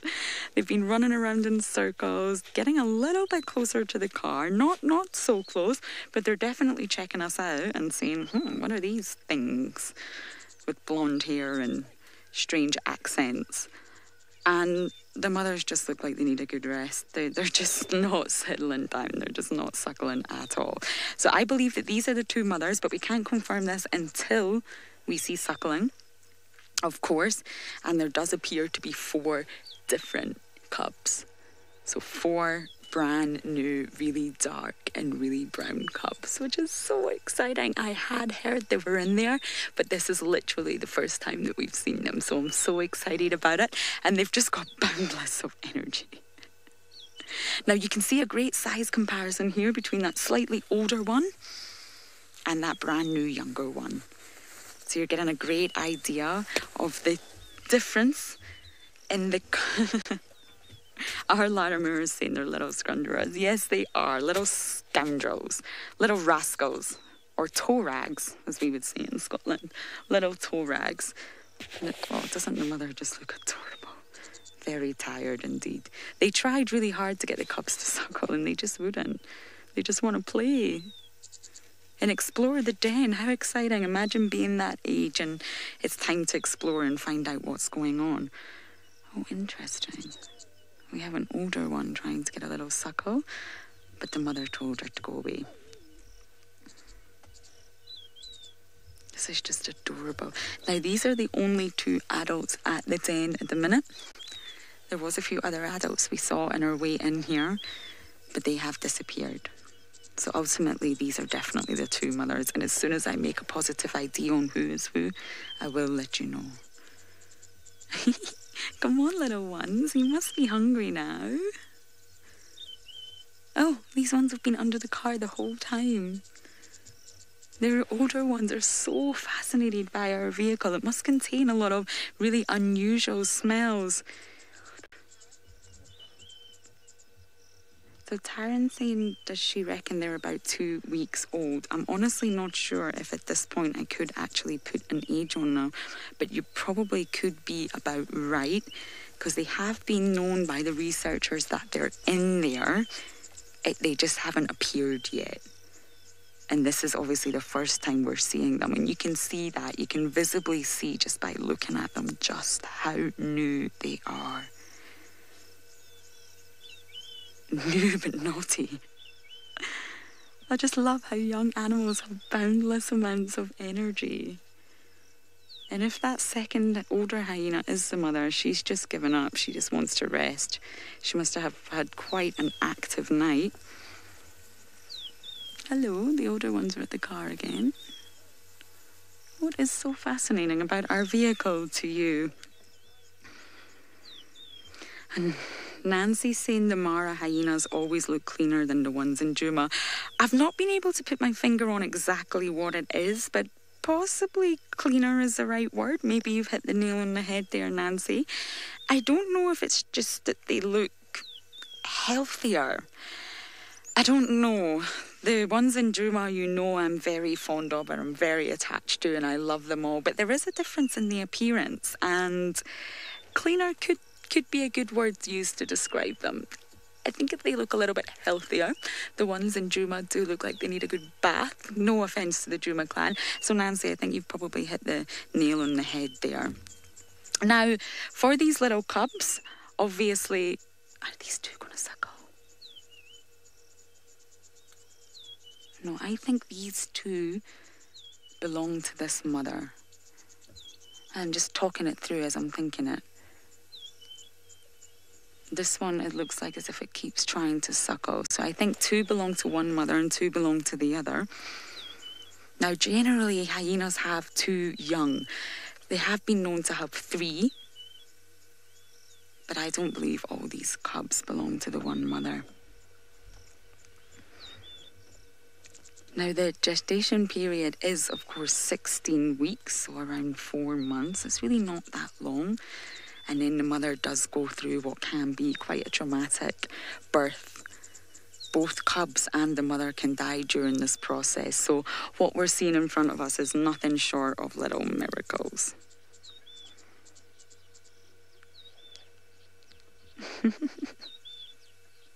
So obviously, even when these cubs have been really young, they still would need to suckle.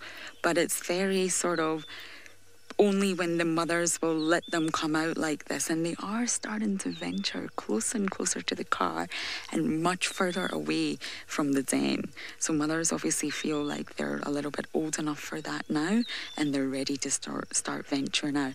I can only see 3. I wonder where that 4th one went. Anyway, while we still try and figure it out and get used to all what is going on in front of us, we are going to send you back down to Miss McCurdy.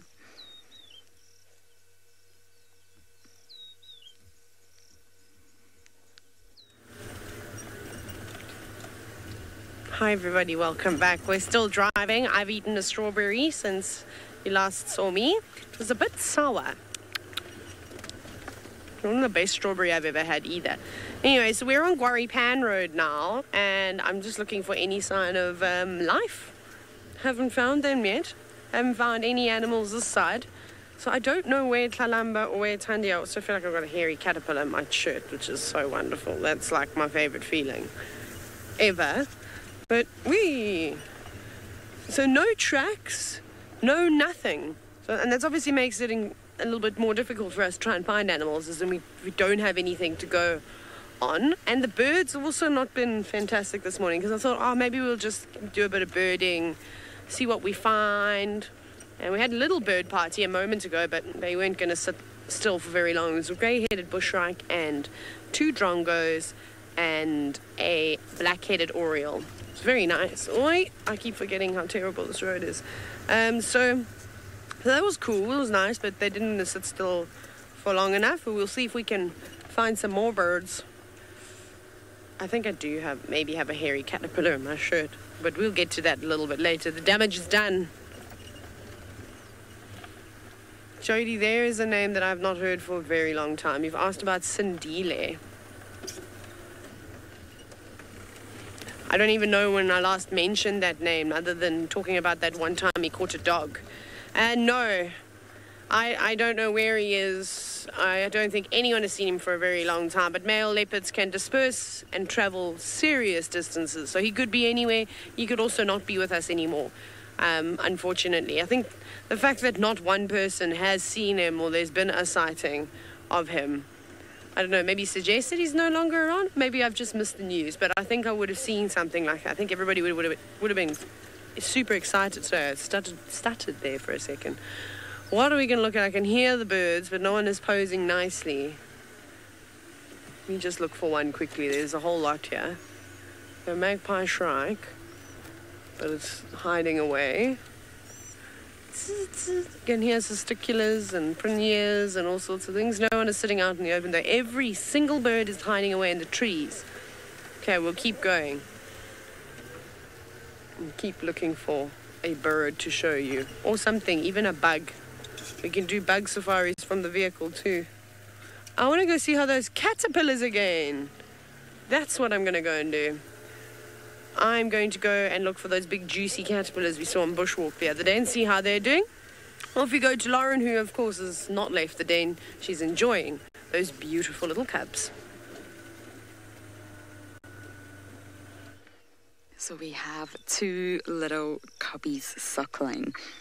So as I mentioned about the allo suckling, it is a general rule that the mothers just don't suckle one another's cubs without exceptional circumstances, and that could be of surrogate mothers, adopted mothers, or even potentially low-ranking females trying to sort of impress the higher-ranking female, or feeling very dominated and very overpowered by the young one who is demanding the milk. And because the adult hyena is so low-ranking, she might just allow it to happen because she knows, for example, that it could be the matriarch's daughter or the matriarch's son.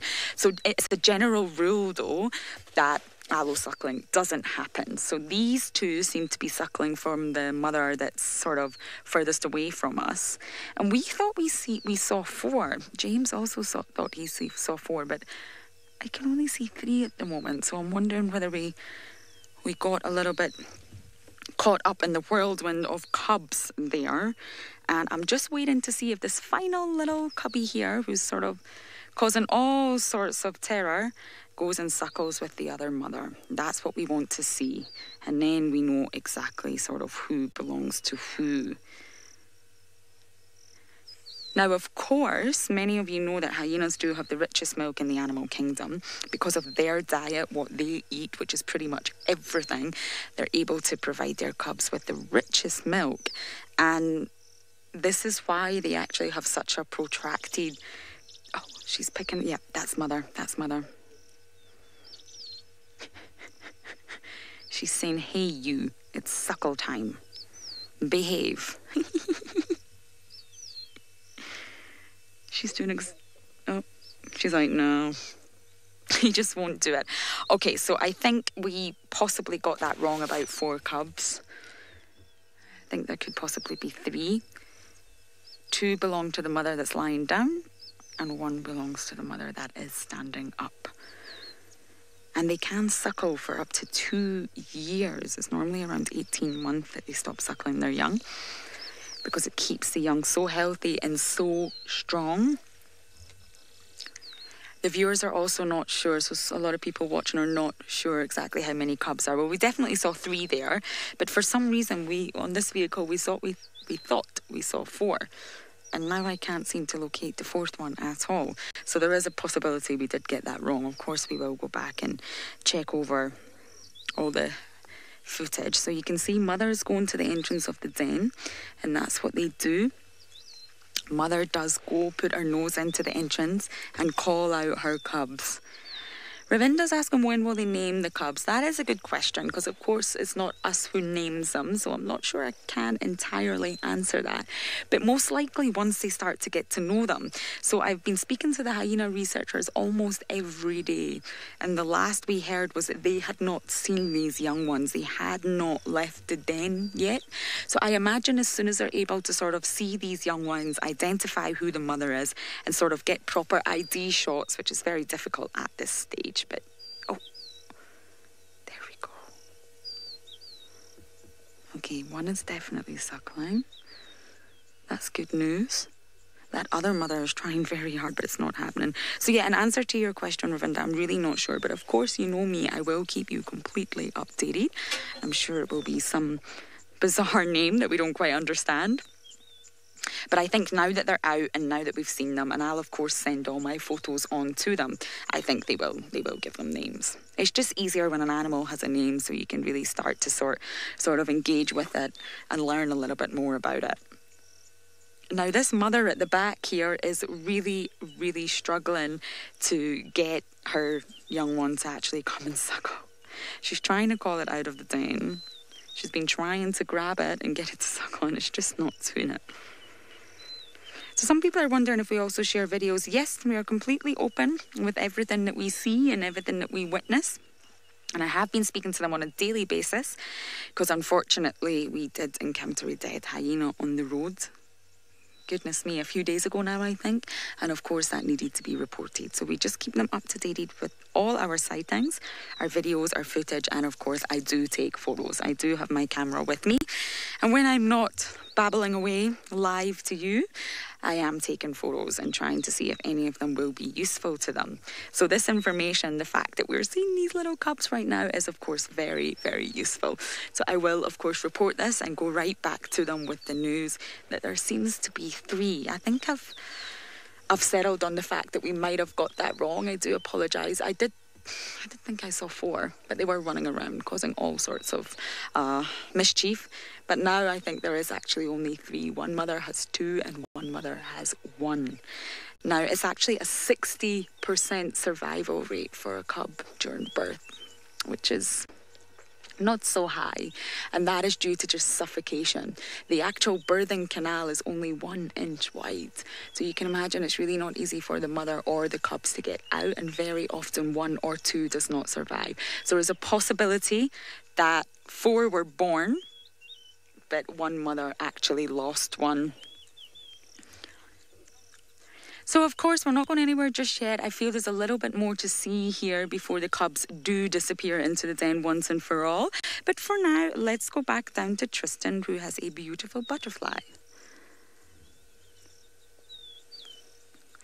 We are enjoying things with wings. It's so nice to be out and seeing so much life. There's infinitely more life than when I went on leave, which is really nice. And so butterflies are one of those creatures that I try and kind of look for all the time when I'm out on walk. I thoroughly enjoy looking at butterflies. I think they're beautiful creatures, and you know, we've had such a poor run over the last sort of 3 years with the droughts and the way things have been, that it's so nice to finally start seeing a lot of butterflies around. And now this is an ecria. It looks like it might be a little ecria. I'm just waiting for it to open its wings a little bit more so that I can actually see slightly what's going on. But essentially these butterflies, you'll find them often on wealth areas. It's one of the places that they will often lay eggs on. And you'll see the caterpillars moving around for ecrias on wealth areas. But it's also a great place for them to rest for the night. And then as it starts to warm up, for them to dry their wings, because they'll get a bit of dew that will form on the wings, and the wings get a bit damp and it weighs them down. And so they'll just kind of dry their wings like this, and then they'll fly off. And so it's just waiting for things to kind of heat up. But they're a very, very pretty butterfly. I like the kind of shape of their wings. They have a very triangular shaped wing, the ecrias. It's a kind of pretty constant sort of shape that they've got, and then these very small thin antenna that comes with the little club on the end, and generally are quite pretty in that they've got a lot of black markings on them, mixed in with a lot of oranges and reds, and there's lots of them that are very, very kind of brightly coloured when it comes to the reds, and there's even one that's actually got a clear window called a wandering donkey, which is quite nice. Now, you can see also we're being watched at the moment, so the reason why we actually walked here is not because of the butterfly initially, but just over my shoulder there, you'll see in the grass there is something that is busy watching us, and it is the naughtiest of the naughty. We're not far from the tent at the moment because we had to quickly run back to camp, or Jean had to run back to camp to grab an extra battery. And as we got back, we found the marauding troop that was patrolling around, evidently up to no good, around the tent area, and probably going towards camp to try and see if they can get into the kitchen, if somebody left the kitchen open during the course of the morning. But at the moment you can also see how long the grass is, because this baboon is pretty kind of hidden behind all this long grass. It's amazing how big these guys are and how they can actually blend in. And they kind of just, oh, there we go, you noticed that we're here. Yes, maybe. Emma's saying to me that maybe they enjoy watching bushwalk segments, and maybe they were just taking it easy and enjoying the morning's entertainment. But there's a few of them that have been around. They kind of hear them kind of coasting past us, and that was the only one that's really stopped. The rest of them seem to have gone into camp and are going to go and cause trouble like they do. Hopefully they do not get into anywhere, because a baboon, when it gets into any sort of confined space where there's food, generally is not very pleasant at all. So we're going to carry on. We're going to go see what else we can find. We're going to check around in quarantine. We've got a bet if we can find a flower mantid. Jean says he's been looking and there haven't been any, so Herbie and I are now going to try find one. In the meantime, though, back to Lauren and the hyenas.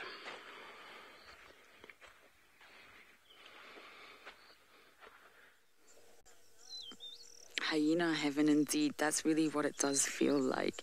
Now, what I've been doing while you have been with Tristan is actually taking a look at all the photos I did manage to get and seeing if I can match it up. And I'm just going to show you how I do that. Give me one moment to get myself organized.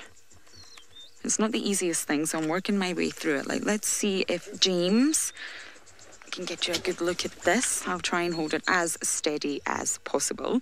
Now, this is just a random photo that I took. It's not the best. Do not judge my photography skills right now, please. But you can see it's on the camera screen. Hopefully you can get a good enough view at that. The sun is sort of shining down on the screen. Are you able to see that? I'm actually not able to see it on the monitor because of the sun. Maybe Emma can let us know if you can see that. It's a little bit out of focus, I think. James is working on it. You have to tip the camera ahead. And that's fine. That's fine. I'm not sure how we can show you it away from the sun. Anyway, you get the point. I've taken an image, and on my phone I have the huge catalogue. I'm also about to show you this, of all the hyenas. So I'm just going to sort of work my way through them all. There's a lot here. It's really not easy to go through.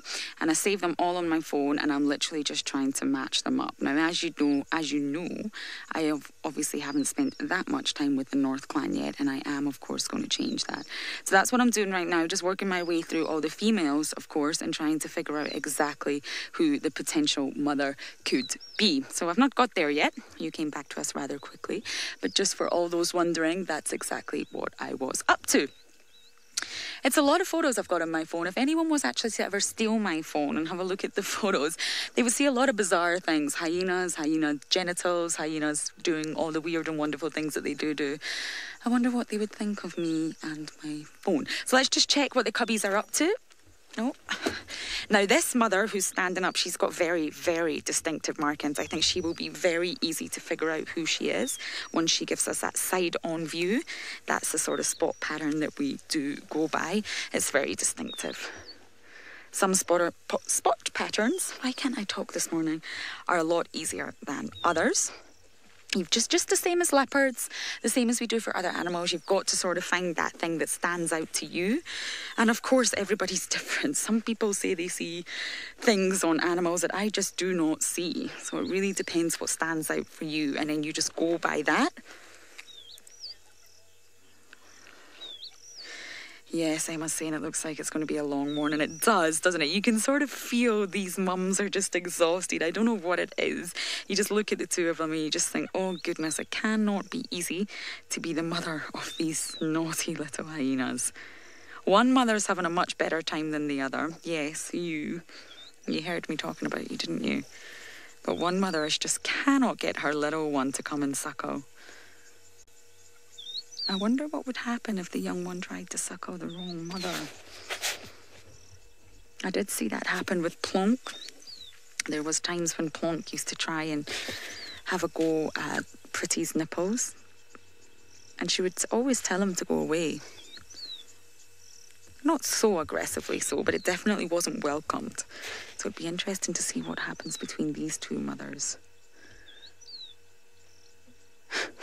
I still don't think that second mother's having any success here. I feel your pain, Mama. So we are going to send you back down to Tristan, and I, of course, am going to continue to work my way through my very average photos and find out for you exactly who these mothers are.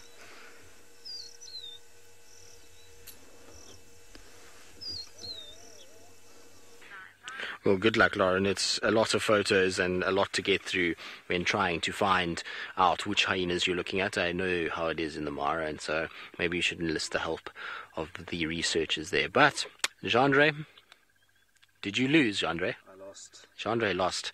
It's not a good idea to ever bet against Herbie. But anyway, we found our flower mantid. And in fact, a very beautiful flower mantid.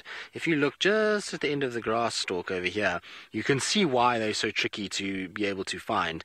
They blend in so well with their environment. This particular one is quite a nice big one, but they are incredibly versatile in terms of camouflaging, and this particular one has taken on the coloration of a Waltheria almost perfectly. It's got little bits of yellows in it that are matching the little yellow flowers that are on this Waltheria at the moment, and it's got all kinds of little bits of greens and lighter colors that is just blending in perfectly. And if it sits on the actual flower part of a Waltheria, it's going to blend really, really well.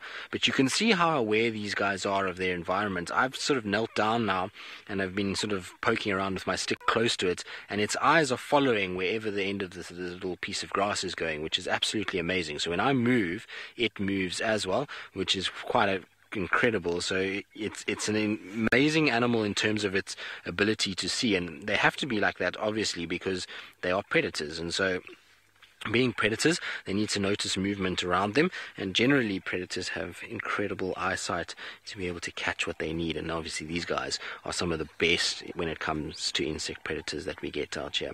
And obviously the coloration that it's got is perfectly designed again for predation.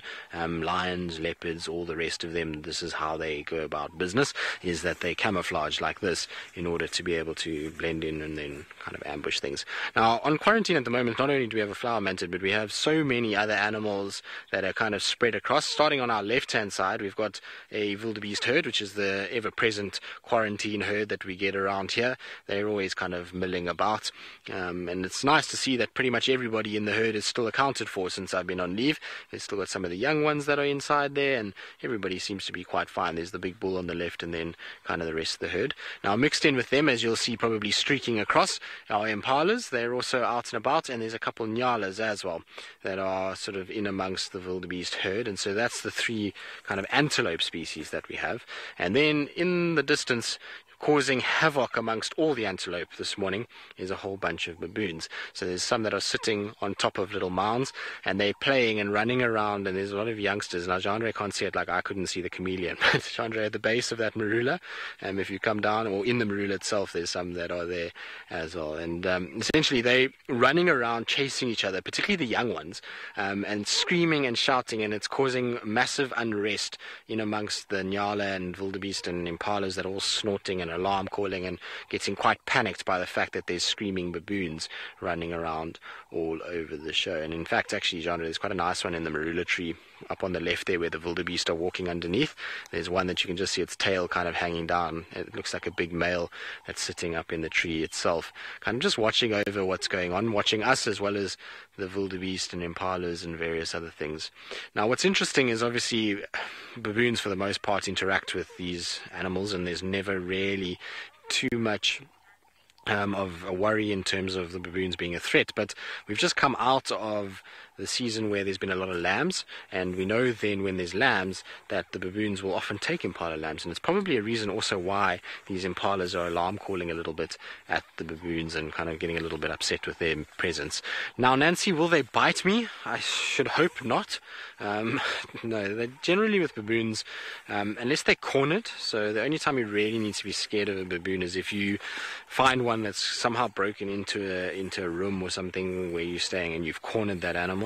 Then they can be incredibly dangerous, and they can bite you, and it's not a bite that you want to have. They have incredibly long canines that can do a lot of damage, that mixed with the fact that they are very strong, powerful animals. So in a setting like this, no, the baboon is rather going to try and move away from me. It's literally going to see me and go, I don't want to deal with that, and it's going to move off. But if I get it into a trapped area where it feels like it's got nowhere to go, then its only response is going to be to fight with me. Now Jandre, can you come across this side, and I want to see if you can get in here. I'm going to do a bit of gardening for you, get rid of some of this cat's tail grass so that you can see nicely.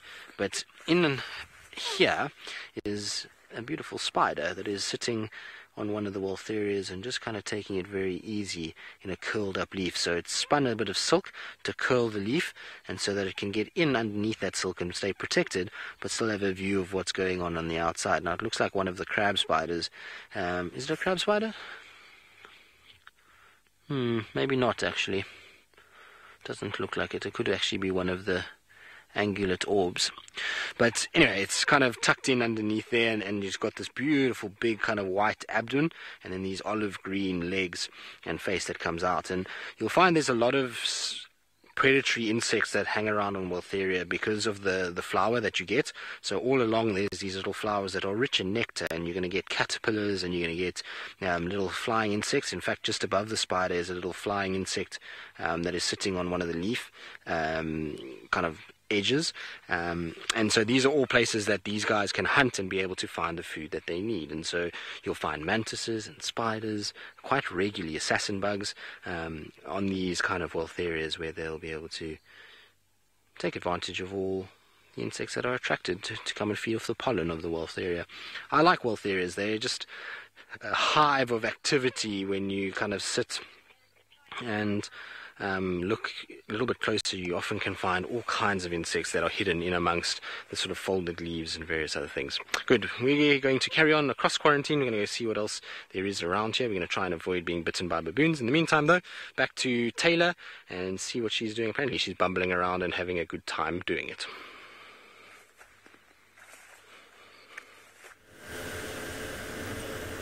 We're still on our way to the caterpillars. Can you believe it? I can't remember it being this long. Phew! Okay, we're almost there. Almost. I think it's coming up soon. Because that was Aubrey's that we just passed now. So it's between Aubrey's and Sandy Patch. I just have to remember which was the one. This looks very familiar. And there are lots of leaves that have been eaten. And there's lots of caterpillar frass on the ground. This must be the tree. Huh. But where are they? Have they already... I think they're going to bury themselves in the ground and create their chrysalis there.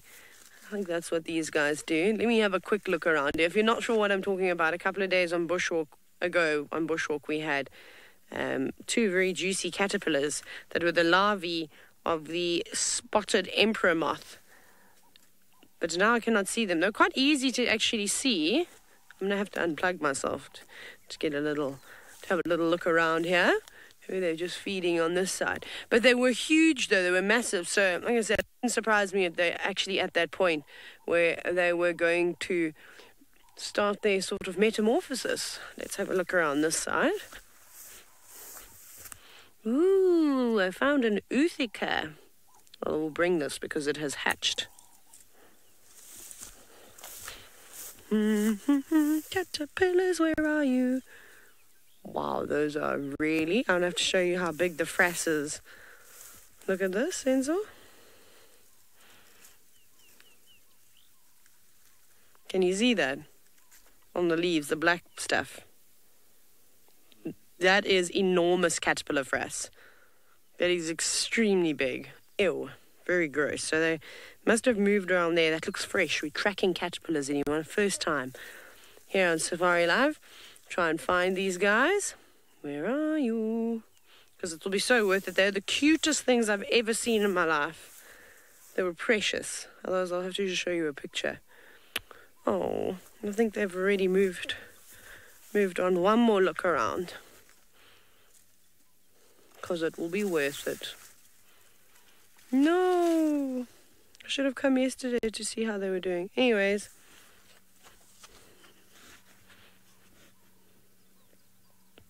This is not a caterpillar I'm showing you. I'm showing you an Uthika.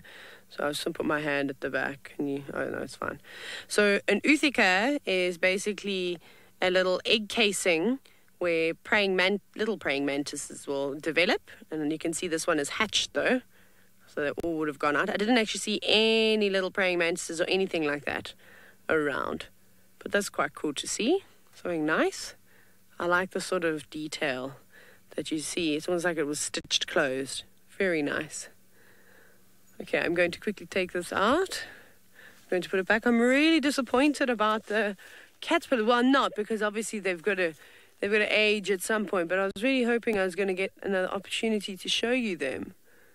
Oh, don't go yet. Okay. It means I have to show you a picture. Hey. Yeah, in case some of you didn't see. Let us get the old mobile device. I have to give it a clean as well, Sensor. Because otherwise I'll get shouted at. Oh, that made it worse. That didn't work. There we go. The old pants wipe worked very well. Here's a little juicy caterpillar. Look how precious that is. Is that the electric vehicles that I can hear? How cute is that? The top part over here, that's the head that you can see. Very, very sweet though, but they were so fat. They were. I have to show you the little feet though, all the fake feet. Look at those there. Look how cute they are. Have you ever in your entire life seen something so precious? I wish it could walk on me. I was really going to be so excited. Yeah, they were really adorable. Here's their little face. Did I get one? There. Look at the face. Just little legs. Isn't that so sweet? Lovely. Oh, wonderful. Well, the thing that's been bothering Senzo and I all morning and pretty much every single day are the flies, and it seems as though Tristan has decided to appreciate them.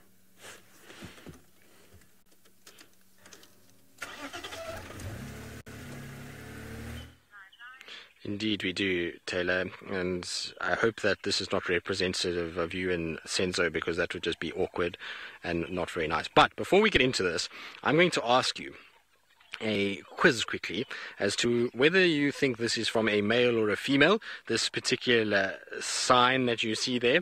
So you'll see that there is obviously a big pile of poo and there's some wet patch in front. So you need to tell me whether it's male or female of a particular species. Now, what basically has happened is obviously a animal has gone to the toilet and essentially left these two piles of poo, which has attracted a whole bunch of very, very pretty flies. Now, I don't say flies are pretty often, but these particular ones have this beautiful kind of metallic green sheen to them, and they are obviously attracted due to the fact that there is a food source now that they can come and land on. They can also sequester moisture from this particular pile of poo, given how fresh it is, and so there's a whole kind of clump of them that have all come together and they're kind of landing on it. And it's actually quite amazing just to see the sort of movement. It almost looks like this little poo is alive, with insects and with flies in particular. Now, none of those are dung beetles, or there aren't any dung beetles that are currently here. And if there were dung beetles, they'd have to be a very specific type of dung beetle, because the only dung beetles that would crawl around on this would be ones that are omnivorous. So, Dory and Tanika, exactly, it is a male. Now, the reason why it is a male is quite simple. It's a male baboon that's basically gone to the toilet here. And how you know that is because when a male goes to the toilet, he obviously defecates out his rear end, but his male genitals are in front. And so he pees in front of where he poos, whereas a female, it would be pretty much on top of one another. And so you'd find that the patch of liquid would be around the poo area, not in front in that distance. So that is how you know whether it's male or female. And obviously the distance that you have can often indicate about how big that male or that male actually is. So the further the distance and the sort of the bulkier and bigger the baboon. But it's just an interesting way to look at how to sex an animal. So if there were no tracks here and you just found this patch, you would be able to do that. Sarah, you're asking, does one of the flies have an egg on its wing? Sarah, to be honest with you, I don't know, because I can't see what you're seeing. Genre is obviously punched in quite tight, and it stinks, and I don't really want to get my nose too much closer to that, and also don't want flies that have been sitting all over baboon poo to be landing on my face. So I don't know. I doubt that there would be an egg on the wing itself. Genre, what do you think it is? Because Genre can see better than... We're upset about my lack of commitment, Emma. That's fine, Emma. You're welcome. Next time the baboon takes a poo, to come and stand over it when it's as fresh as this and see what it smells like. Also, you're welcome to kind of come and clean it up, because I've cleaned up more baboon poo than I like to admit out of many rooms in my time, and so I just don't like baboon poo at all and try and stay as far away from it when I can, because of how often I get punished by it forcibly when you have to clean up. And so also, if you walk too close there and disturb all those flies, they're going to fly off. And can you imagine that landing on your mouth and your eyes and your nose? And so, TJ, you say you're already using hand sanitizer? Exactly. One does not want to disturb all of those flies and have them land all over your face. It would just be a really gross experience and probably not very pleasant in terms of how it smells. So we're going to stay a little bit further away. But I suspect what you're seeing is potentially maybe one of the wings. That is kind of joined up with another one's wings, and there's just a whole bunch of wings kind of together that makes almost look like a little white ball, particularly now that the light has come out a little bit. There's a bit of sunlight and it's making all the wings a little bit more reflective. Genre, are you enjoying your little seat that you've got there? Genre is sitting ever so comfortably. He's found himself a nice little part of the tree and is lounging around much like I would imagine Kuchava was doing this morning. Anyway, we're going to disturb Genre's nice peaceful little sitting spot, who he's very upset about, and in the meantime we're going to send you back across to Lauren up in the Mara.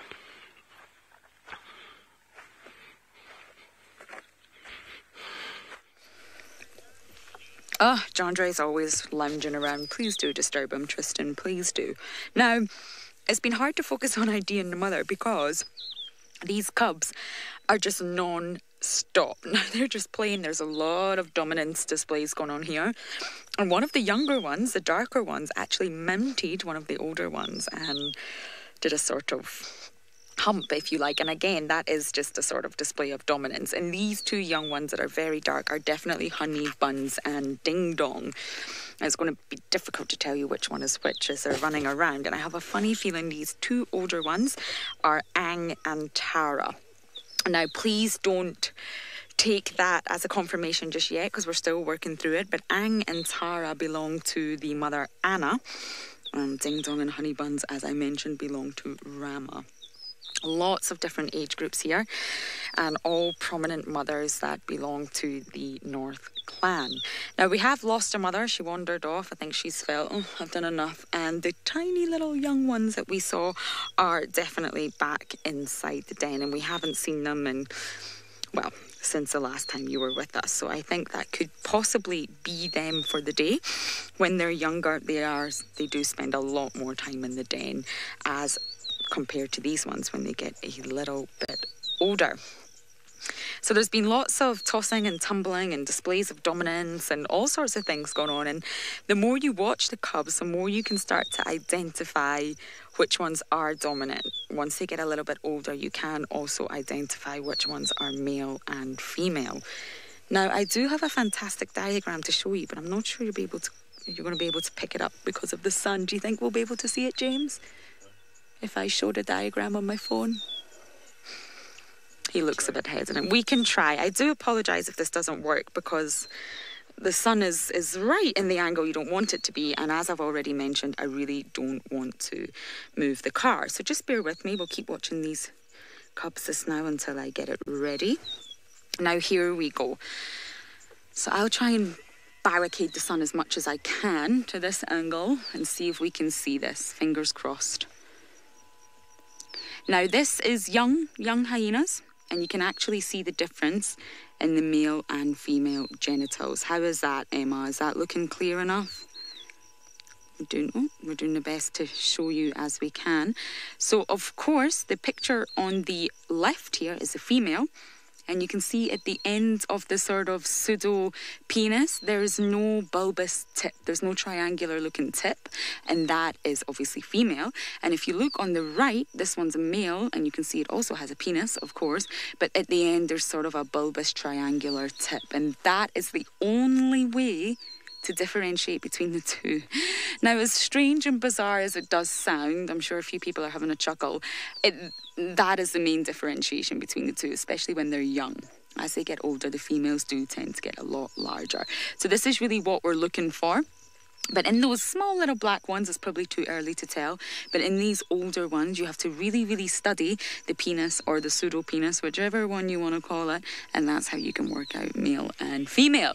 So that was a bit graphic, but unfortunately, that is how it is done in the world of hyenas. So that's what we're trying to do here. We're trying to look, when the cubs get excited, their genitals actually come out, just of excitement, and they don't know how to control themselves.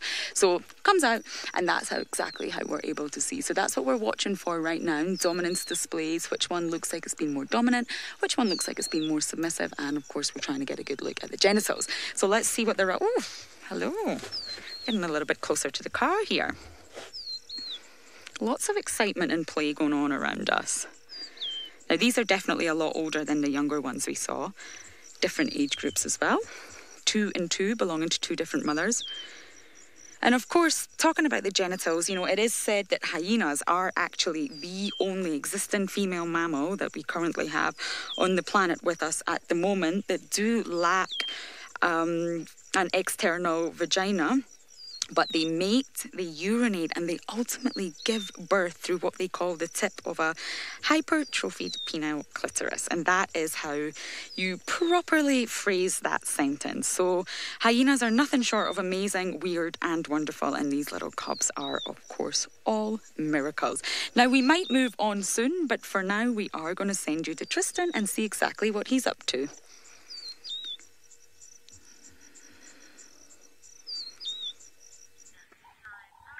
Well, we are also sitting with wonderful little creatures, and there's not just one of them, there's a whole bunch that are flying about, and so there's these African monarchs that are around, and they really are a beautiful butterfly. These kind of bright oranges with whites and blacks and little spots that have kind of got white rims on them, and there's a lot more than I thought. Normally when you kind of walk around, you'll see a monarch and it'll fly, and there might be one or two, but when we kind of first walked through here, there must have been about 7 or 8 of them that kind of burst up out of the grass, and every now and then new ones start kind of flying in and kind of landing in the same spots.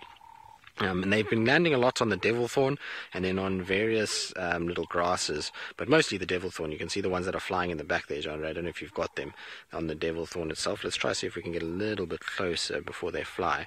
None of them have been mating, though. They have a very cool mating ritual, which I haven't seen yet. So these guys, when they mate, they will use a technique that would land you in prison if you were in a human. So basically they do what's called stupefying. So they will use those spots on the wings. You'll see that there are these little spots on the underside of the wings that are black with a little white circle. Now those are called androconia spots. Those androconia spots have a substance in them that they run their leg through, which kind of combs it out, and then they kind of sprinkle the substance onto a female, and that basically knocks her out, and then they mate with the female while she's basically in a comatose state. Like I say, you would be in jail if you did those kind of things as a human, but in monarchs that is considered standard practice, and they'll then, you kind of see them when that's happening, is they actually fly, and the female is upside down and the male on top, and he's kind of carrying her along as he flies, and they mate. But really are beautiful, beautiful creatures. I absolutely love the African monarchs. They're an amazing butterfly. Toxic, so not something that the birds and various mammals that eat butterflies and spiders can eat, and that's why they have this bright coloration, and you'll find that they can fly out in the open like this on quarantine where there's lots of birds and things without really fearing too much for their life. Funny enough, though, they do have somebody that mimics them, so the female diadem, she will look just like a monarch as well, but will lack those androconia spots on the underside of the wing, and that's how you can kind of differentiate between them. Now, in terms of monarchs within South Africa, we get, while they're all called African monarchs, we get 3 subspecies, I think. 3 subspecies. I'll double check it, but I think it's 3. And all of them have slightly different markings on their wings and on their sort of bodies. But really cool to see so many of them kind of congregated in one spot. You often only, like I say, find 1 or 2, but we've managed to kind of stumble across a whole flock of them, which is nice. Now, our monarchs don't migrate like what you see in North America. So, Christine, so as you were just asking, our monarchs don't migrate like that, no. Certainly not in the same numbers, and certainly don't do the same kind of journey as they go along. We do get migratory butterflies within South Africa, so brown-veined whites will migrate, but these guys, no. These guys are pretty stationary in an area, but as I walk through, you'll probably find that a whole bunch of them will actually start moving. There's one that was sitting so nicely, but you can see all the orange kind of butterflies as we sort of walking around, just kind of coming up, and they'll eventually settle down again, but it's quite cool to watch them sort of move around. You can also see in terms of butterflies, they're not the best and most agile flyers. The butterflies that get fed on and hunted quite a bit, they're a lot more agile than what these guys are. These guys have got a very laborious flight style, and there's actually ones that are right below me at the moment. I wonder if this is a start of them kind of courting and to try and start finding mates. It also could be that they're sequestering moisture off various plants here, so they're actually kind of drinking more than anything else, because it doesn't look like they're feeding on any flowers. I haven't seen them go to a devilthorn flower or a string of stars flower and actually feed. It looks more like they're just landing, and maybe these little droplets of moisture that they're able to kind of pick up and, you know, use and utilize. But very cool to see. It's always nice when you get lots and lots of butterflies around. Right, we're going to leave our butterflies. We're going to go in search of other things. In the meantime, though, I think Lauren is obsessed with her hyena cubs this morning, and she's still sitting watching the chaos unfold.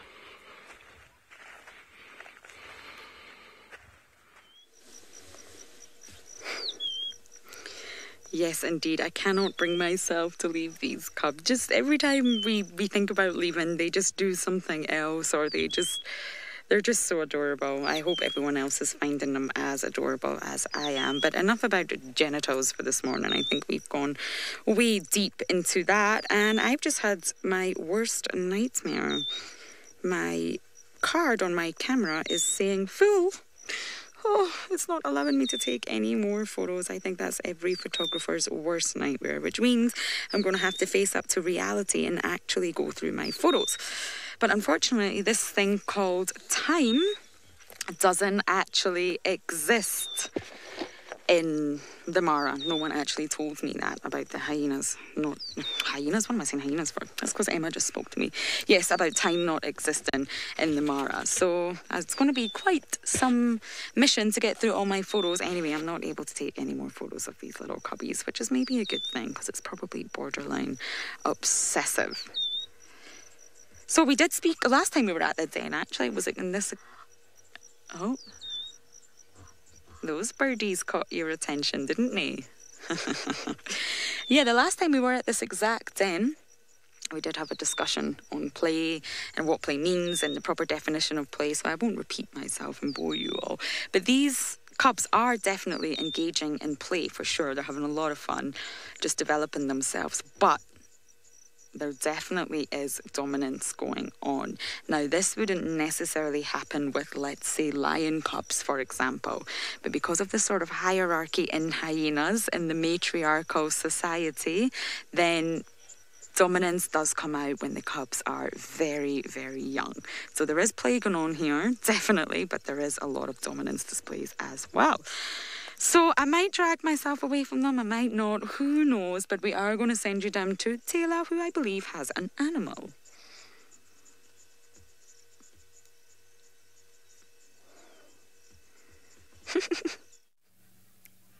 We do have an animal. It is a kudu that Senzo spotted from a mile away, standing right at the top of a termite mound. It was actually quite funny as we were driving through, because you could just see this kudu's head sort of above the tops of the trees, and you're like, that's a little bit unusual. But there she is with her 2 oxpeckers, and she is ruminating very early this morning. And I suppose that's a great spot, especially with it being so dense here. There are so many bush willow trees. The grass is exceptionally tall. There's such a thatching grass here. So even something like a kudu, which is a particularly tall antelope, would struggle to spot danger. And last night during the school drive, we were watching some impala, some young impala doing exactly the same thing. But I wonder if the rest of the herd is down below her, if maybe she's on her own. If she was on her own, then this would explain a lot, that she'll stand up there all day, making sure nothing gets her. And I love that the oxpeckers are doing a sort of synchronized grooming at the moment too, preening their feathers quite nicely, and also keeping warm on the back of that kudu. She looks a little bit chilly too. Maybe her feet are nice and warm, standing on the top of that termite mound. Maybe, maybe not. Beautiful to see. I want to just try and back it up a little bit. So the reason why is I want to show them the kudu with the sort of the view we saw earlier of just her head above the trees. Let's just see where we find it. It was here, hey. Look at that. That is so funny. You don't really expect to come around the corner and see that, do you?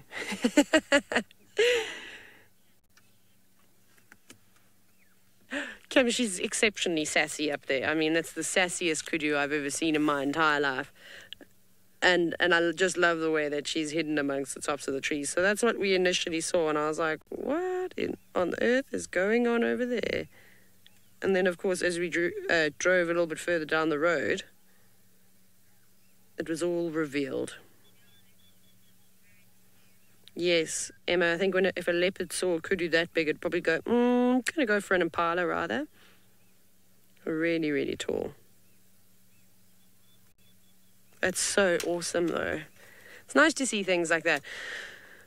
And I hope you get some good screenshots, because that's a lovely and unusual.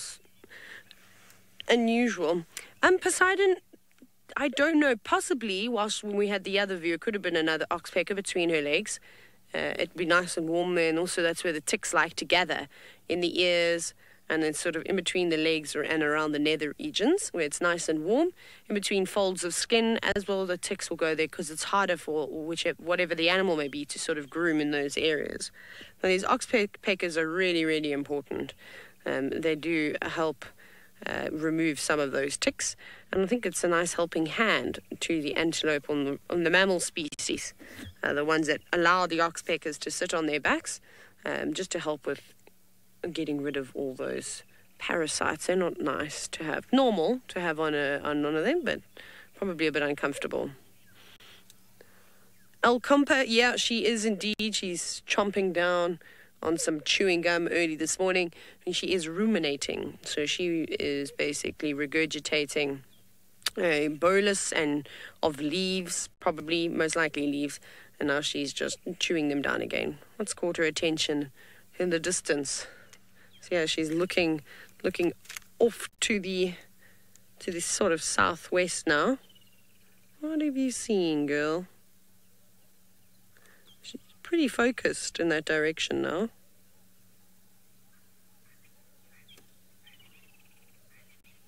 Just shuffling slightly.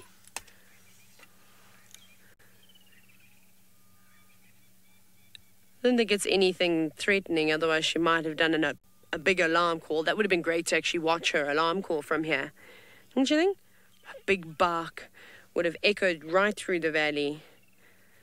Right, the hyenas have settled down. They've finished playing and bullying one another. And it's now time for some peace and quiet. And maybe one of them is snoring.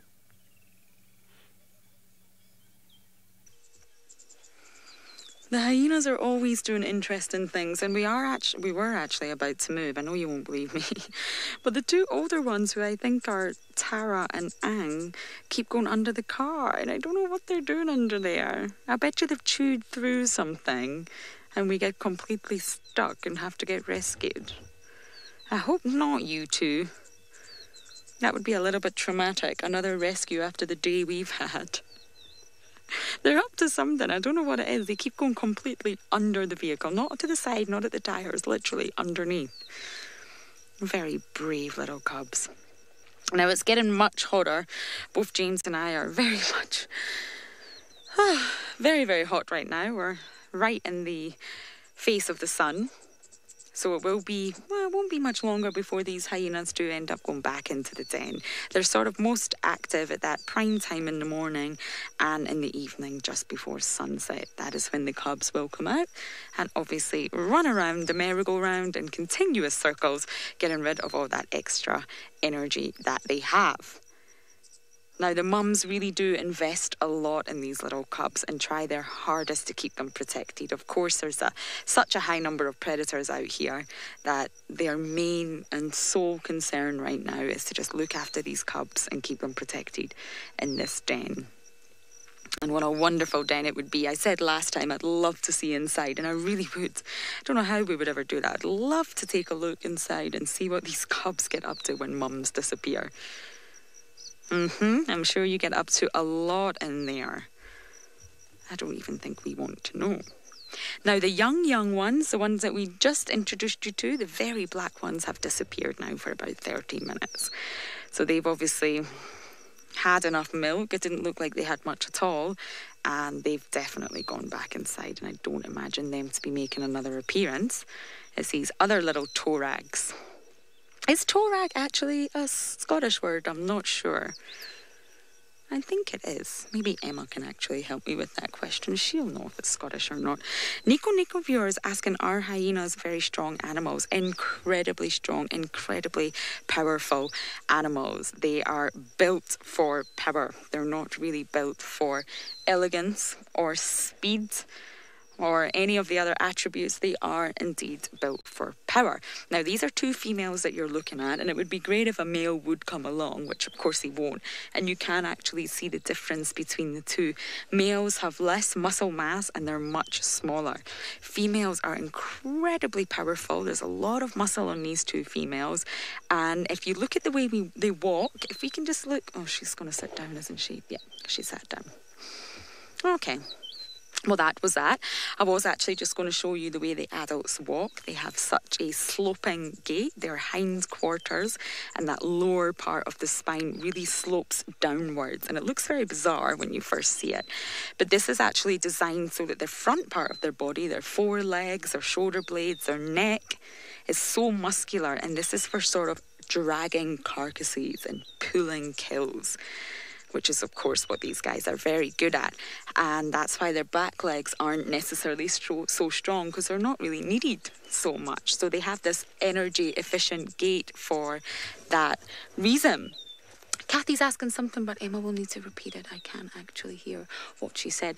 I think they're very dog-like. They remind me of dogs, but some people say they remind them more of cat. Now, they're neither, may I say, but just when I look like them, they... bear-like. Kathy's saying bear-like. Actually, Kathy, you know what? The cubs are actually very bear-like. Let's take another look at them. The tiny little cubs do actually look like little bears. I actually agree with you, Kathy. Thank you for putting that in my head. But for some reason, to me, they just remind me of dogs. But if you were to actually sort of compare it to a dog breed in terms of size, this might help the Niconico viewer who asked a question about strength. I would probably say in terms of size are most comparable to maybe a bull mastiff or even a South African boer bull. I'm not sure if you know that dog. I didn't before I actually came to South Africa. But maybe a mastiff of some sort would what I would compare it to in terms of size of dog breeds. So incredibly strong with incredible really, really strong jaws and a skull that is designed in such a way to have all these extra muscle attachment sites in order to control these powerful jaws.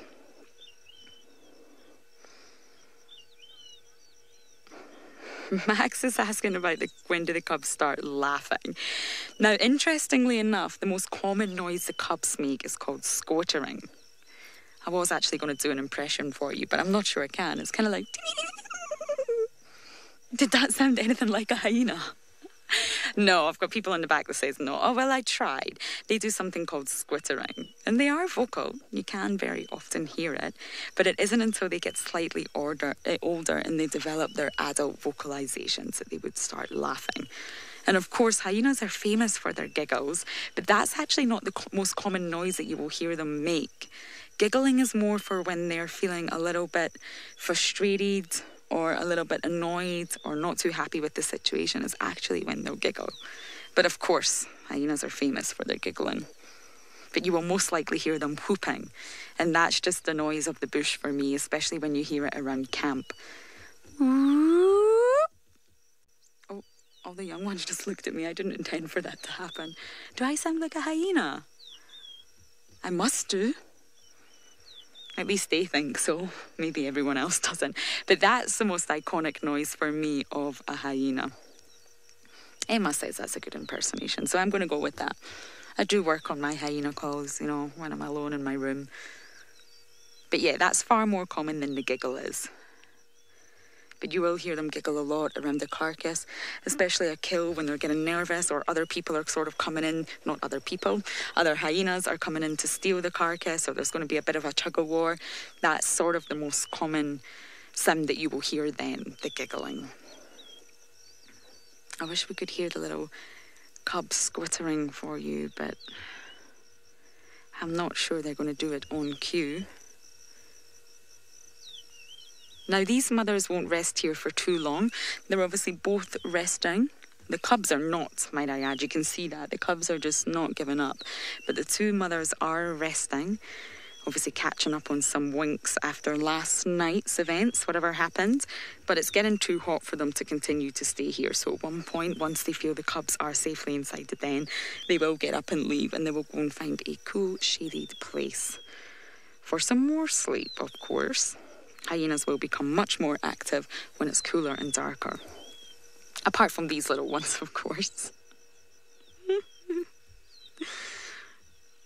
Oh, it's just adorable. So I am going to do a lot more focus on who the cubs are and who the mothers are. So gradually, each day as we do spend more time with them, of course, I will update you on the sort of lineage and who belongs to who. It might take a little bit of time, but we are going to get there. And there are said to be around 6 or 7 important dominant mothers around the den site at the moment that we know of. So we just need to figure out who is who, don't we? But with Lauren's card full, I'm probably not going to get anywhere with my ID shots.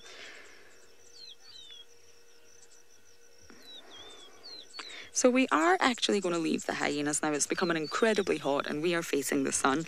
And there is, of course, so much more to explore. So while we say goodbye to these little cubbies, let's send you down to Taylor and see exactly what she is up to.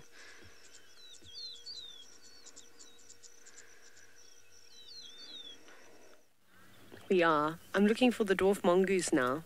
Where'd you go? There it is, Sense. Can you see it? Hiding. There is a dwarf mongoose. To the right. Overview. Oh, there it is. Let me put my foot on the clutch. Hang on and see if we roll a little bit more into a better gap. Oh, it's seen us. It knows it's been spotted. Nope, it's back again. I can hear the others. They're also here. There's an entire colony of them. They're in the long grass. Go, car, go forward without having to start it. Okay, we're rolling still. We're going very slowly. We're trying to sneak up to the dwarf mongoose that are hiding away in the grass. Where are you? Where are you, mongoose? Because they're funny in the long grass. They stand up on their back legs. Does no one want to come out and play? Doesn't seem like anybody wants to come out and play with us. That's fine. It's fine, whatever. We'll just drive then. So yeah, I do try to show you things, but the animals just don't, they hardly cooperate with me. Lots of hyena tracks here. We're going towards Treehouse Dam now, just to poke our heads in, to have a little look, see what's happening there. If there's maybe a bird or something, probably going to be either an Egyptian goose or a blacksmith lapwing. Maybe a sandpiper if we're lucky. And there's always the possibility of a dove, you know, just near the water's edge, because they're forever drinking water, those doves. Okay, let's see. We're not far from the watering hole. Otherwise, it's been exceptionally quiet on Djuma this morning. I've seen lots of elephant tracks of big families, but they've all crossed out. They're not on Djuma anymore. They've all left us now.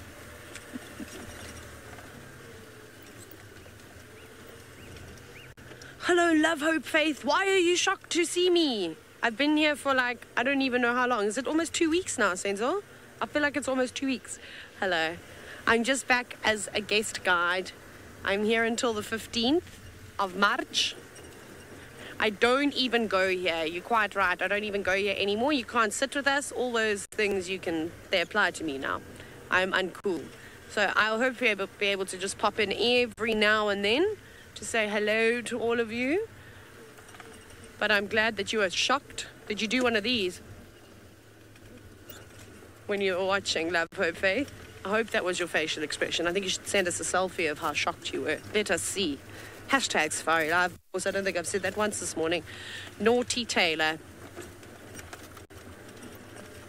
Are you ready? Emma asked me to do that thing again. Look, an Egyptian goose. I got one bird right.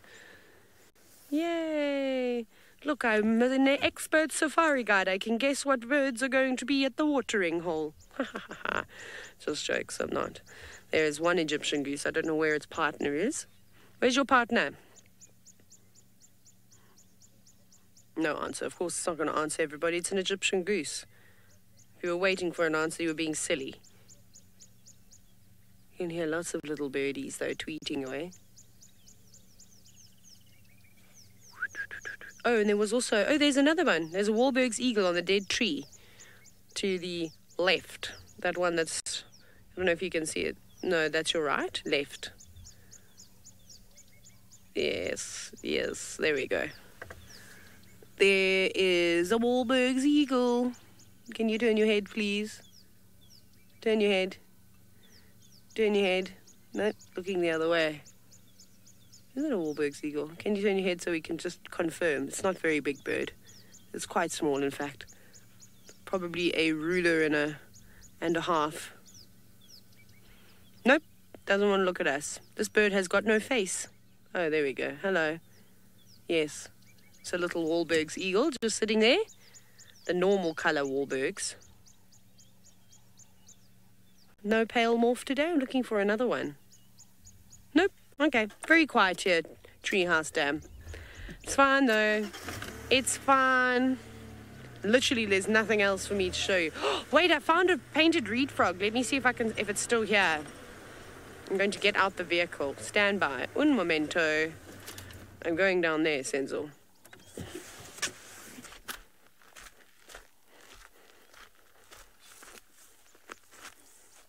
Make sure we... Yes, so I put my arms out to balance. Bye, Egyptian goose. So we did find... Something has eaten all of the leaves here. Who has been eating here? We did find a painted reed frog, which was really cool. It's one you don't get to see very often, but the chances of it still being here are pretty slim. This was like 2 days ago. But it's always nice to just check. Because if I can show you it, that'd be really cool. No. I think it has moved. Probably gone back towards the water. Everything is leaving. Why? Oh, no.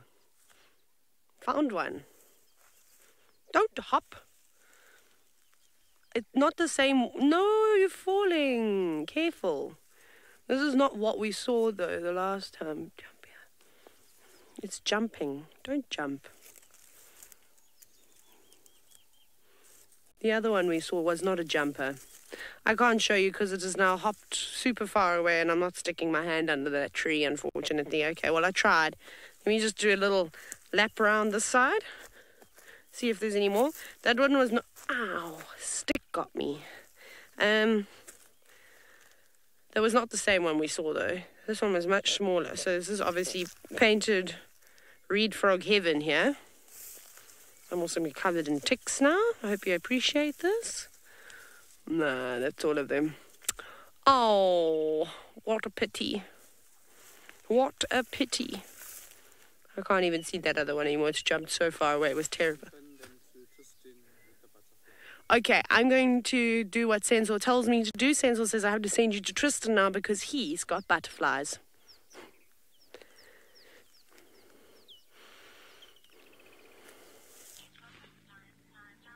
Indeed, we had multiple butterflies, but unfortunately some of them have flown away, and so we just left with this little chap. Now, I'm actually not sure what species of butterfly this is.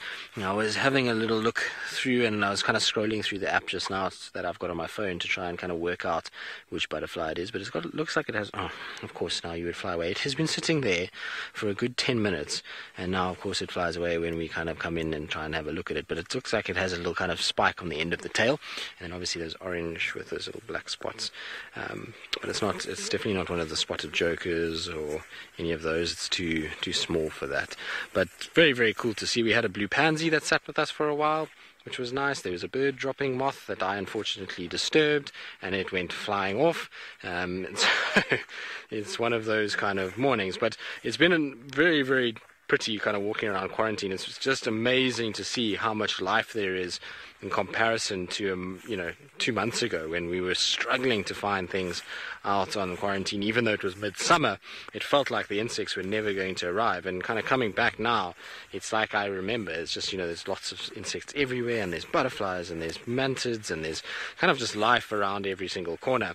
It's also incredible to see just how much longer the grass has gotten. I mean, the grass is now kind of knee to waist high, which, it's been a long time since we've had grass that's been anywhere close to this. It looks a little bit like the Mara these days out here, which is nice. I'm quite keen to actually get out onto the reserve and try to drive around a little bit and see all the areas and see all the water points. Kim, Tim or Kim? Emma? I'm not sure which one I heard, actually. The first time I thought I heard Kim, and the second time I thought I heard Tim. But... Tim, is it? Yes, Tim. Yes, lots of butterflies around today. It's quite nice, isn't it? I think the thing with butterflies is if you actually look for them, you typically can find them. A lot of the butterflies out here are quite small, and so it can be easily overlooked. But if you slowly walk, then a few will kind of just come out. And given that it's quite overcast and cloudy this morning, it's made for really good conditions for butterfly watching, because it's not cold, but it hasn't dried them out enough that they're very active and flying all over the place. They kind of fairly stationary, all still trying to dry themselves a little bit as the sort of waiting for the sun to come out. So it's been kind of perfect conditions for a bit of butterfly viewing this morning, and so hopefully we'll find some more. I'm surprised we haven't seen any of the speckled footmans. They often are around, particularly on the string of stars. You see quite a lot of them there. I haven't seen any yellow pansies this morning, no African vagrants. That's it. You know what we don't see often here, which is a bit of a shame, is that we don't see too many of the Charaxes species. So I haven't seen a Charaxes in quite some time. In fact, last year I think was the last time I saw one. So I'm hoping that we'll see some of them, particularly things like the foxy Charaxes. They're absolutely beautiful. Good. We're going to keep going. We're going to try and scrounge around on quarantine, see what else we can find, see what little creepy crawlies there are. In the meantime, though, let's send you back across to Lauren, who's up in the big, vast plains of East Africa. I have indeed left the hyenas. I felt it was time that we probably should let them be and move onwards with our journey. Tristan is quite the butterfly whisperer today, isn't he? Maybe his trip to India means he's no longer the leopard whisperer, and he's now going to be our butterfly whisperer. I bet he would love that transition.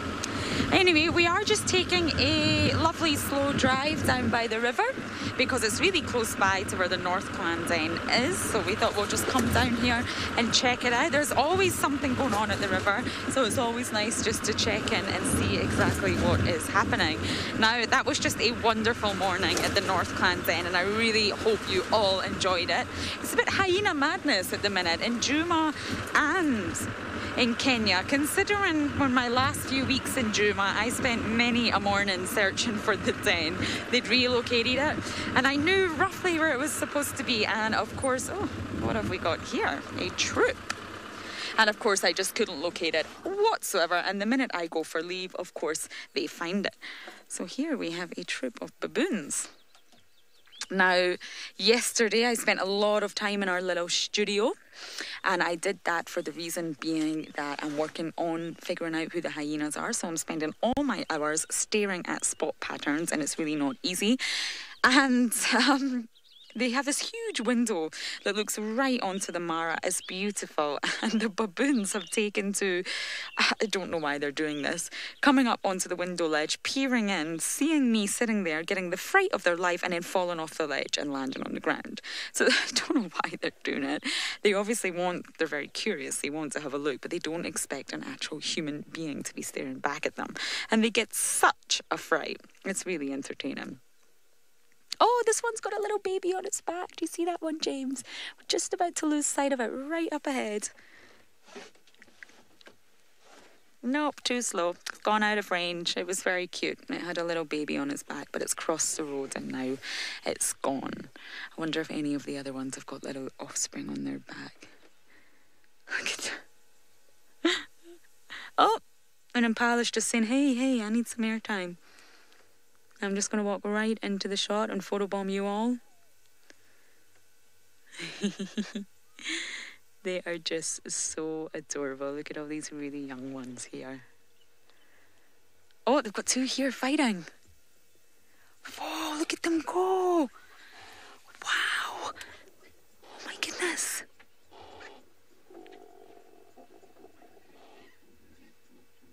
That was so fast. Did you manage to catch that?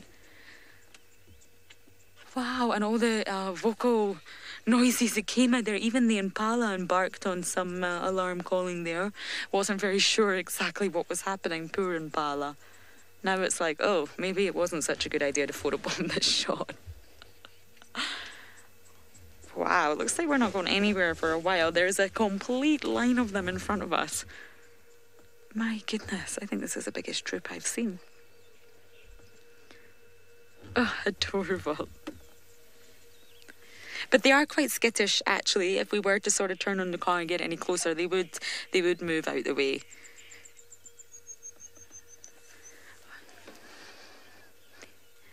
Oh, you can see oh, there's a young one there. Well spotted, James. There's a young one there just trying to climb onto the back of that older one. It managed. Would you look at that? Piggyback ride for all. Oh, I wish I was still the size where I could get a piggyback ride. It was like my favourite thing to do as a child, and then unfortunately I got too big. It actually looks like a cowboy riding a horse there. Oh, want to swapsies? Did you see that? The adult just pushed it off and said, no, you're not getting on my back, little one. Stop being lazy. Oh, yeah, these ones are very young, and you can see it's a little bit tricky for them to keep up with the adults. So jumping on the back is a perfect mode of transport out here. But it's obviously looking for an adult that will take him. It's so adorable. He just keeps looking at all the adults saying, please let me ride on your back. I'm tired.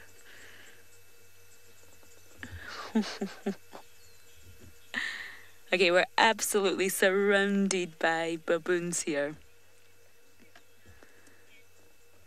So obviously I left the North Clan's End because it's been a wonderful morning of hyenas, but it looks like there's someone in South Africa who's arrived at the Djuma Clan's End.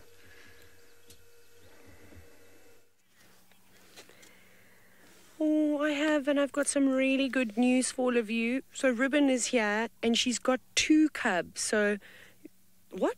That's not one of Ribbon's cubs that's suckling now. Can you see that? The little tiny black one is Ribbon's cub. And there is another hyena cub I don't think she's realized. She's trying to stop it with her foot, but I don't think she's realized that that's not her cub that's suckling. Do you see that? That tiny little black one. Come on, bite its ear. Tell it no. Hopefully Ribbon is going to sit up now and tell everybody off. This is crazy. So Ribbon has got 2 tiny little black cubs. They're so small. But this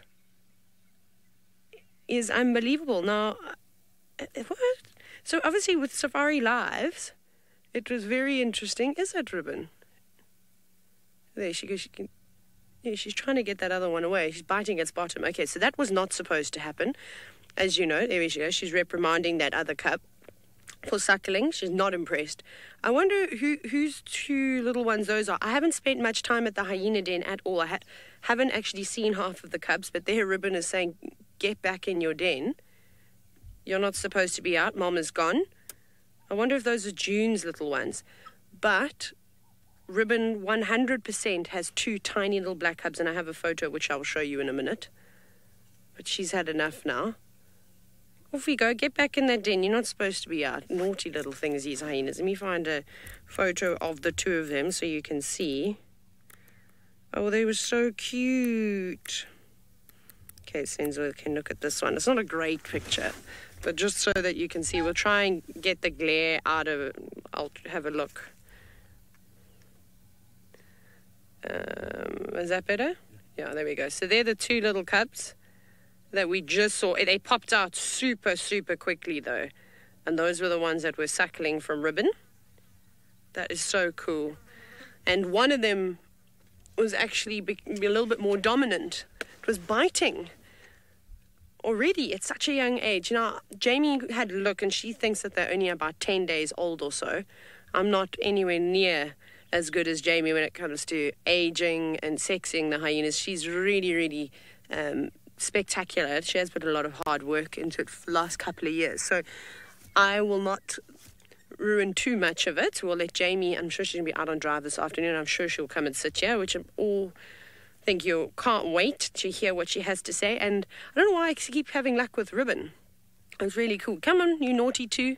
Get back in that den. This is so cool. I love these hyenas so much. What I do want to do, though, at some point is come round and just sit here for hours and hours on end. But if you can help me out, that'd be great. Whose youngsters are these two? Because that was really interesting that one of them successfully suckled from Ribbon. I mean, it took Ribbon a fair amount of time to notice. And you saw straight away, once she realized that it wasn't her cub suckling, she gave them the boot. She gave them a little bottom pinch and said, right, I've had it with you two naughty ones.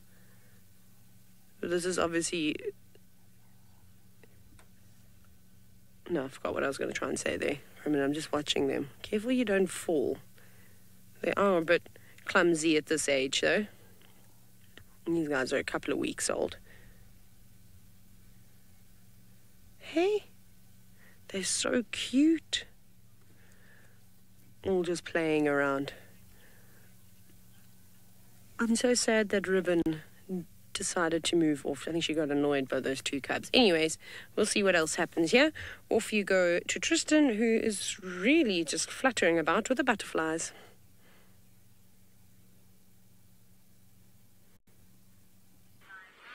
Well, it seems like everybody's having extremely good time with all the hyenas this morning. So both Mara and Juma, not disappointing. And it's so nice to have a den back on Juma again. And, you know, when I went on leave, it had just come back towards Shabamu area. And so nice to see that they're still hanging around and that there's some new additions. But yes, we are still butterfly searching and whispering and looking. So this is a blue pansy that I was talking about earlier that flew away, but this one has decided to sit nicely for us and pose ever so prettily in, well, whatever light we've got. You can see those nice little blue windows, which is where the pansy name, kind of blue pansy, comes from, is that little blue sort of sapphire windows that they've got on the wings. Now these guys, you can sex male and female. This is a male that you're seeing at the moment. So the males typically have very, very bright blue, but lack little rings on their sort of the front part of their wings and then on the back section of the wings. Often you can see small little circles, but not really prominent ones. Whereas the female will have very prominent circles. So I'll show you on an app that I've got, which will probably help. Now, I'm going to try and figure out where's going to be a better light to be able to do this. But essentially, if you have a look on the app itself, this is the male on the top, and now you'll notice that he's kind of got some little circles, but they really are kind of non-existent, whereas the female over here, she's got quite large, very sort of noticeable rings on the back sides of her wings, which are kind of this orange with a little blue dot in the middle. And so that's how you can tell the male and the female apart from just seeing them when they're sitting. And once again, it's much like all the butterflies we've seen today. It's really just sunning itself to be able to kind of fly and start to look around for food. But it's such a pretty little scene because we've kind of been sitting here and looking for all these butterflies and kind of walking around, and when you get into a situation like this where there's these little wild hibiscus flowers, and then in the middle of that, contrasting against the bright yellow, is this kind of blue. There's also a brown, broad-bordered grass yellow. There we go. Now, Linda, you say butterfly is so pretty.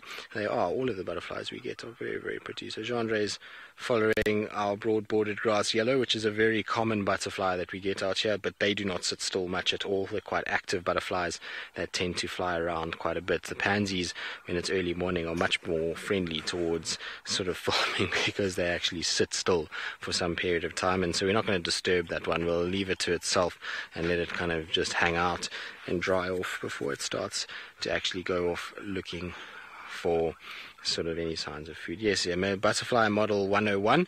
Pansy's got it down. The broad-bordered grass yellow, which is a mouthful in its own right, has got some work to do in order to kind of get it to the same level as the rest of them, that's for sure. It is a tongue twister, you're right. Good. We're going to carry on. We're going to see what else we can find. We'll keep kind of moving along. You can see lots of monarchs to my right. In the meantime, though, we're going to send you across to Lauren, who's perusing the Mara River in search, I think, of things like crocodiles and hippos. Well, we came down to the river just to check it out because we are so close by that, you know, it's definitely worth coming down and having a look at what is going on. And the usual culprits are here. We have this beautiful croc who is currently basking, and I imagine it will get pretty hot soon and it will need to go down into the water to cool down because, my goodness, Whew, it is getting hot, but please do not get me wrong, I'm not complaining. You know me, I absolutely love the heat. There we have another one. Imagine that being your daily routine, just lying flat as a pancake in the sun. And of course we have our usual hippos. There doesn't appear to be any fights this morning, because as many of you know, every single time I come down here, there seems to be a standoff between some animal or another. But this morning, everything looks quite calm. Eric's mum is asking, are there tortoises in the Mara? Well, that's a really good question. We actually saw a terrapin yesterday. Both, who was I with? Was it you, James? Yes. I can never remember, the days run into one another. And we were just coming back from the river, actually, and there was a little marsh terrapin just scuttling along the road from sort of one puddle to the next, if you like. So yes, but it appears that they're just not as common as what we see in Juma. Now, you know that we see them a lot as we're sort of traversing throughout Juma, but here they're not as common. That was literally the first one that we've seen since being here. And of course, they're going to be around this area, especially where there's lots of water. But now that the rains are very, very heavy, there's water everywhere. So they could be in such a huge range of areas. But yes, oh, excuse you. The noise of a hippo makes me chuckle every time. I think that's the inner child in me just being highly amused by the honking of the hippos. It never gets old. So yes, it is all quiet on the riverfront. No fights, thank goodness, because that was beginning to get a little bit much. Every time we came down there was some sorts of fight. Now there's lots of impala around, and they've actually some impala over to our right. Let's see if we can get James to have a look. And they're actually having a drink. Oh, the impalas have stopped drinking and the baboons are having a drink. Goodness, everything's down here at the river today drinking. How fabulous. So we might stay here for the next little while and see what's going on, but for now, let's send you back down to Taylor.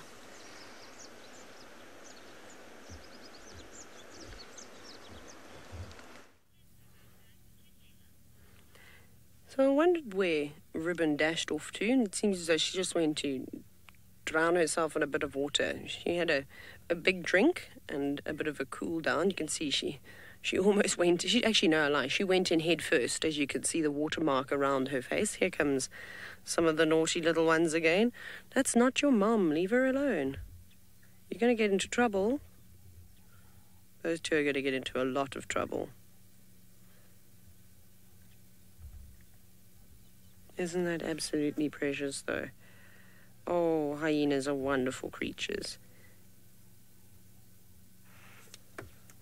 Very curious, though. Smelling, learning the different scents, obviously learning their place within the hierarchy. Looks like Ribbon. Yeah, Michael, how crazy is that? So obviously we got a sneak peek of Ribbon's cub the other day, just as the credits were rolling. We only saw one, but two tiny little black little bears came out and they were both trying to suckle from Ribbon. So I'm assuming that both of them are hers. They're exactly the same size, very, very tiny. So I did just show a picture of the two of them together. That was really, really cool. She keeps looking inside the den. They make little whiny noises, you know, those sort of, I don't know, dinosaur sounds that the hyenas like to make deep inside the mound. So when I arrived, Ribbon was sitting down and she was suckling them. We just couldn't see them. And then the two older cubs got out and they jumped on top of her, and then that annoyed her. So she stood up and she repositioned. And as that happened, that's when we got the quick glimpse of the two little cubs. So yeah, that's really, really cool. Maybe they'll come out again. I think if Ribbon sits down, they might come out. But she doesn't really seem to know what she wants to do right now. Oh, between the baboons and the butterflies, Tristan, you're having a lot of luck today. We'll stay here for the last 5 minutes, just in case we get another glimpse of the cubs. But off you go to see who's watching who. The baboons watching you or Tristan?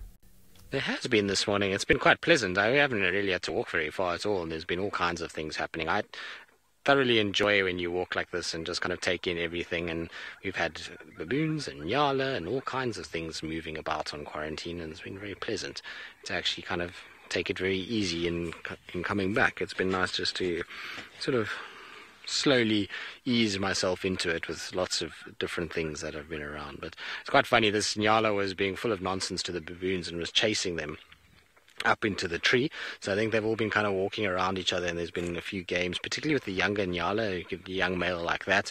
He probably is quite into sort of chasing and going after the baboons and making sure that they know that he's a boss, and I suppose there's some element of youth that takes place with these guys, that they end up kind of, you know, playing around a little bit, particularly young baboons. They're also quite playful, and so maybe there's a game of tag, and nyala unfortunately is highly disadvantaged in that it's not going to be able to obviously climb, and therefore the baboons will win the game. But they're slowly kind of milling about. They're not really doing too much. Here comes some...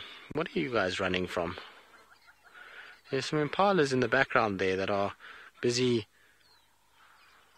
stotting, which is generally a sign of something like dogs being around. They do that. They're not alarm calling, so it doesn't seem like there is any sign of a leopard or lions, but they run like that just to show predators that they're fit and healthy. Could also be young males. I mean, it looks like mostly young males that are sort of chasing each other around. Testosterone is going to start flooding now in the next few weeks as they start going up into the rutting season, and it's hard to think that we're almost at that time now. You know, we're in March, so April, May, the rut starts, and then these males kind of chase each other around quite a lot, and so maybe that's why there's a bit of that going on, is to just show each other who is fit and healthy, because there's certainly no dogs that are running around anyway. Good, we're going to carry on, start heading slowly home. Meantime, back up to Lauren in the Masai Mara.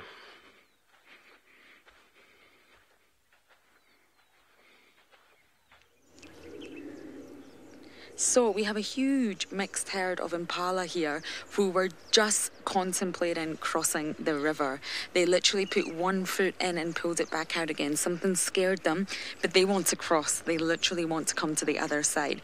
They are just really terrified. I can see a croc very close by as well, and they probably know the crocs are in there somewhere, which is why they're so scared. I'm not sure if any of them are going to be brave enough. They went right up to where the water is the most shallowest, where there's lots of rocks as sort of stepping stones, if you like. But it looks like they've backed out. Oh, impala, you guys have got to be careful. These two males definitely want to cross. They attempted it, but something scared them. Maybe they caught sight of a croc, or there was some sort of movement in the water. Most animals are scared when they do come around the water holes. But this is definitely interesting. I wonder if any of them will be brave enough to do it. I don't think so. It's too terrifying for them, I think. They're all thinking about it, though. Now, we do have to end this wonderful sunrise drive soon, but we are going to stay here and wait for anything that might happen. And of course, if it does, you will be right back with us. So thank you so much for your question and comments. And please do join us again for the Sunset Safari. See you later.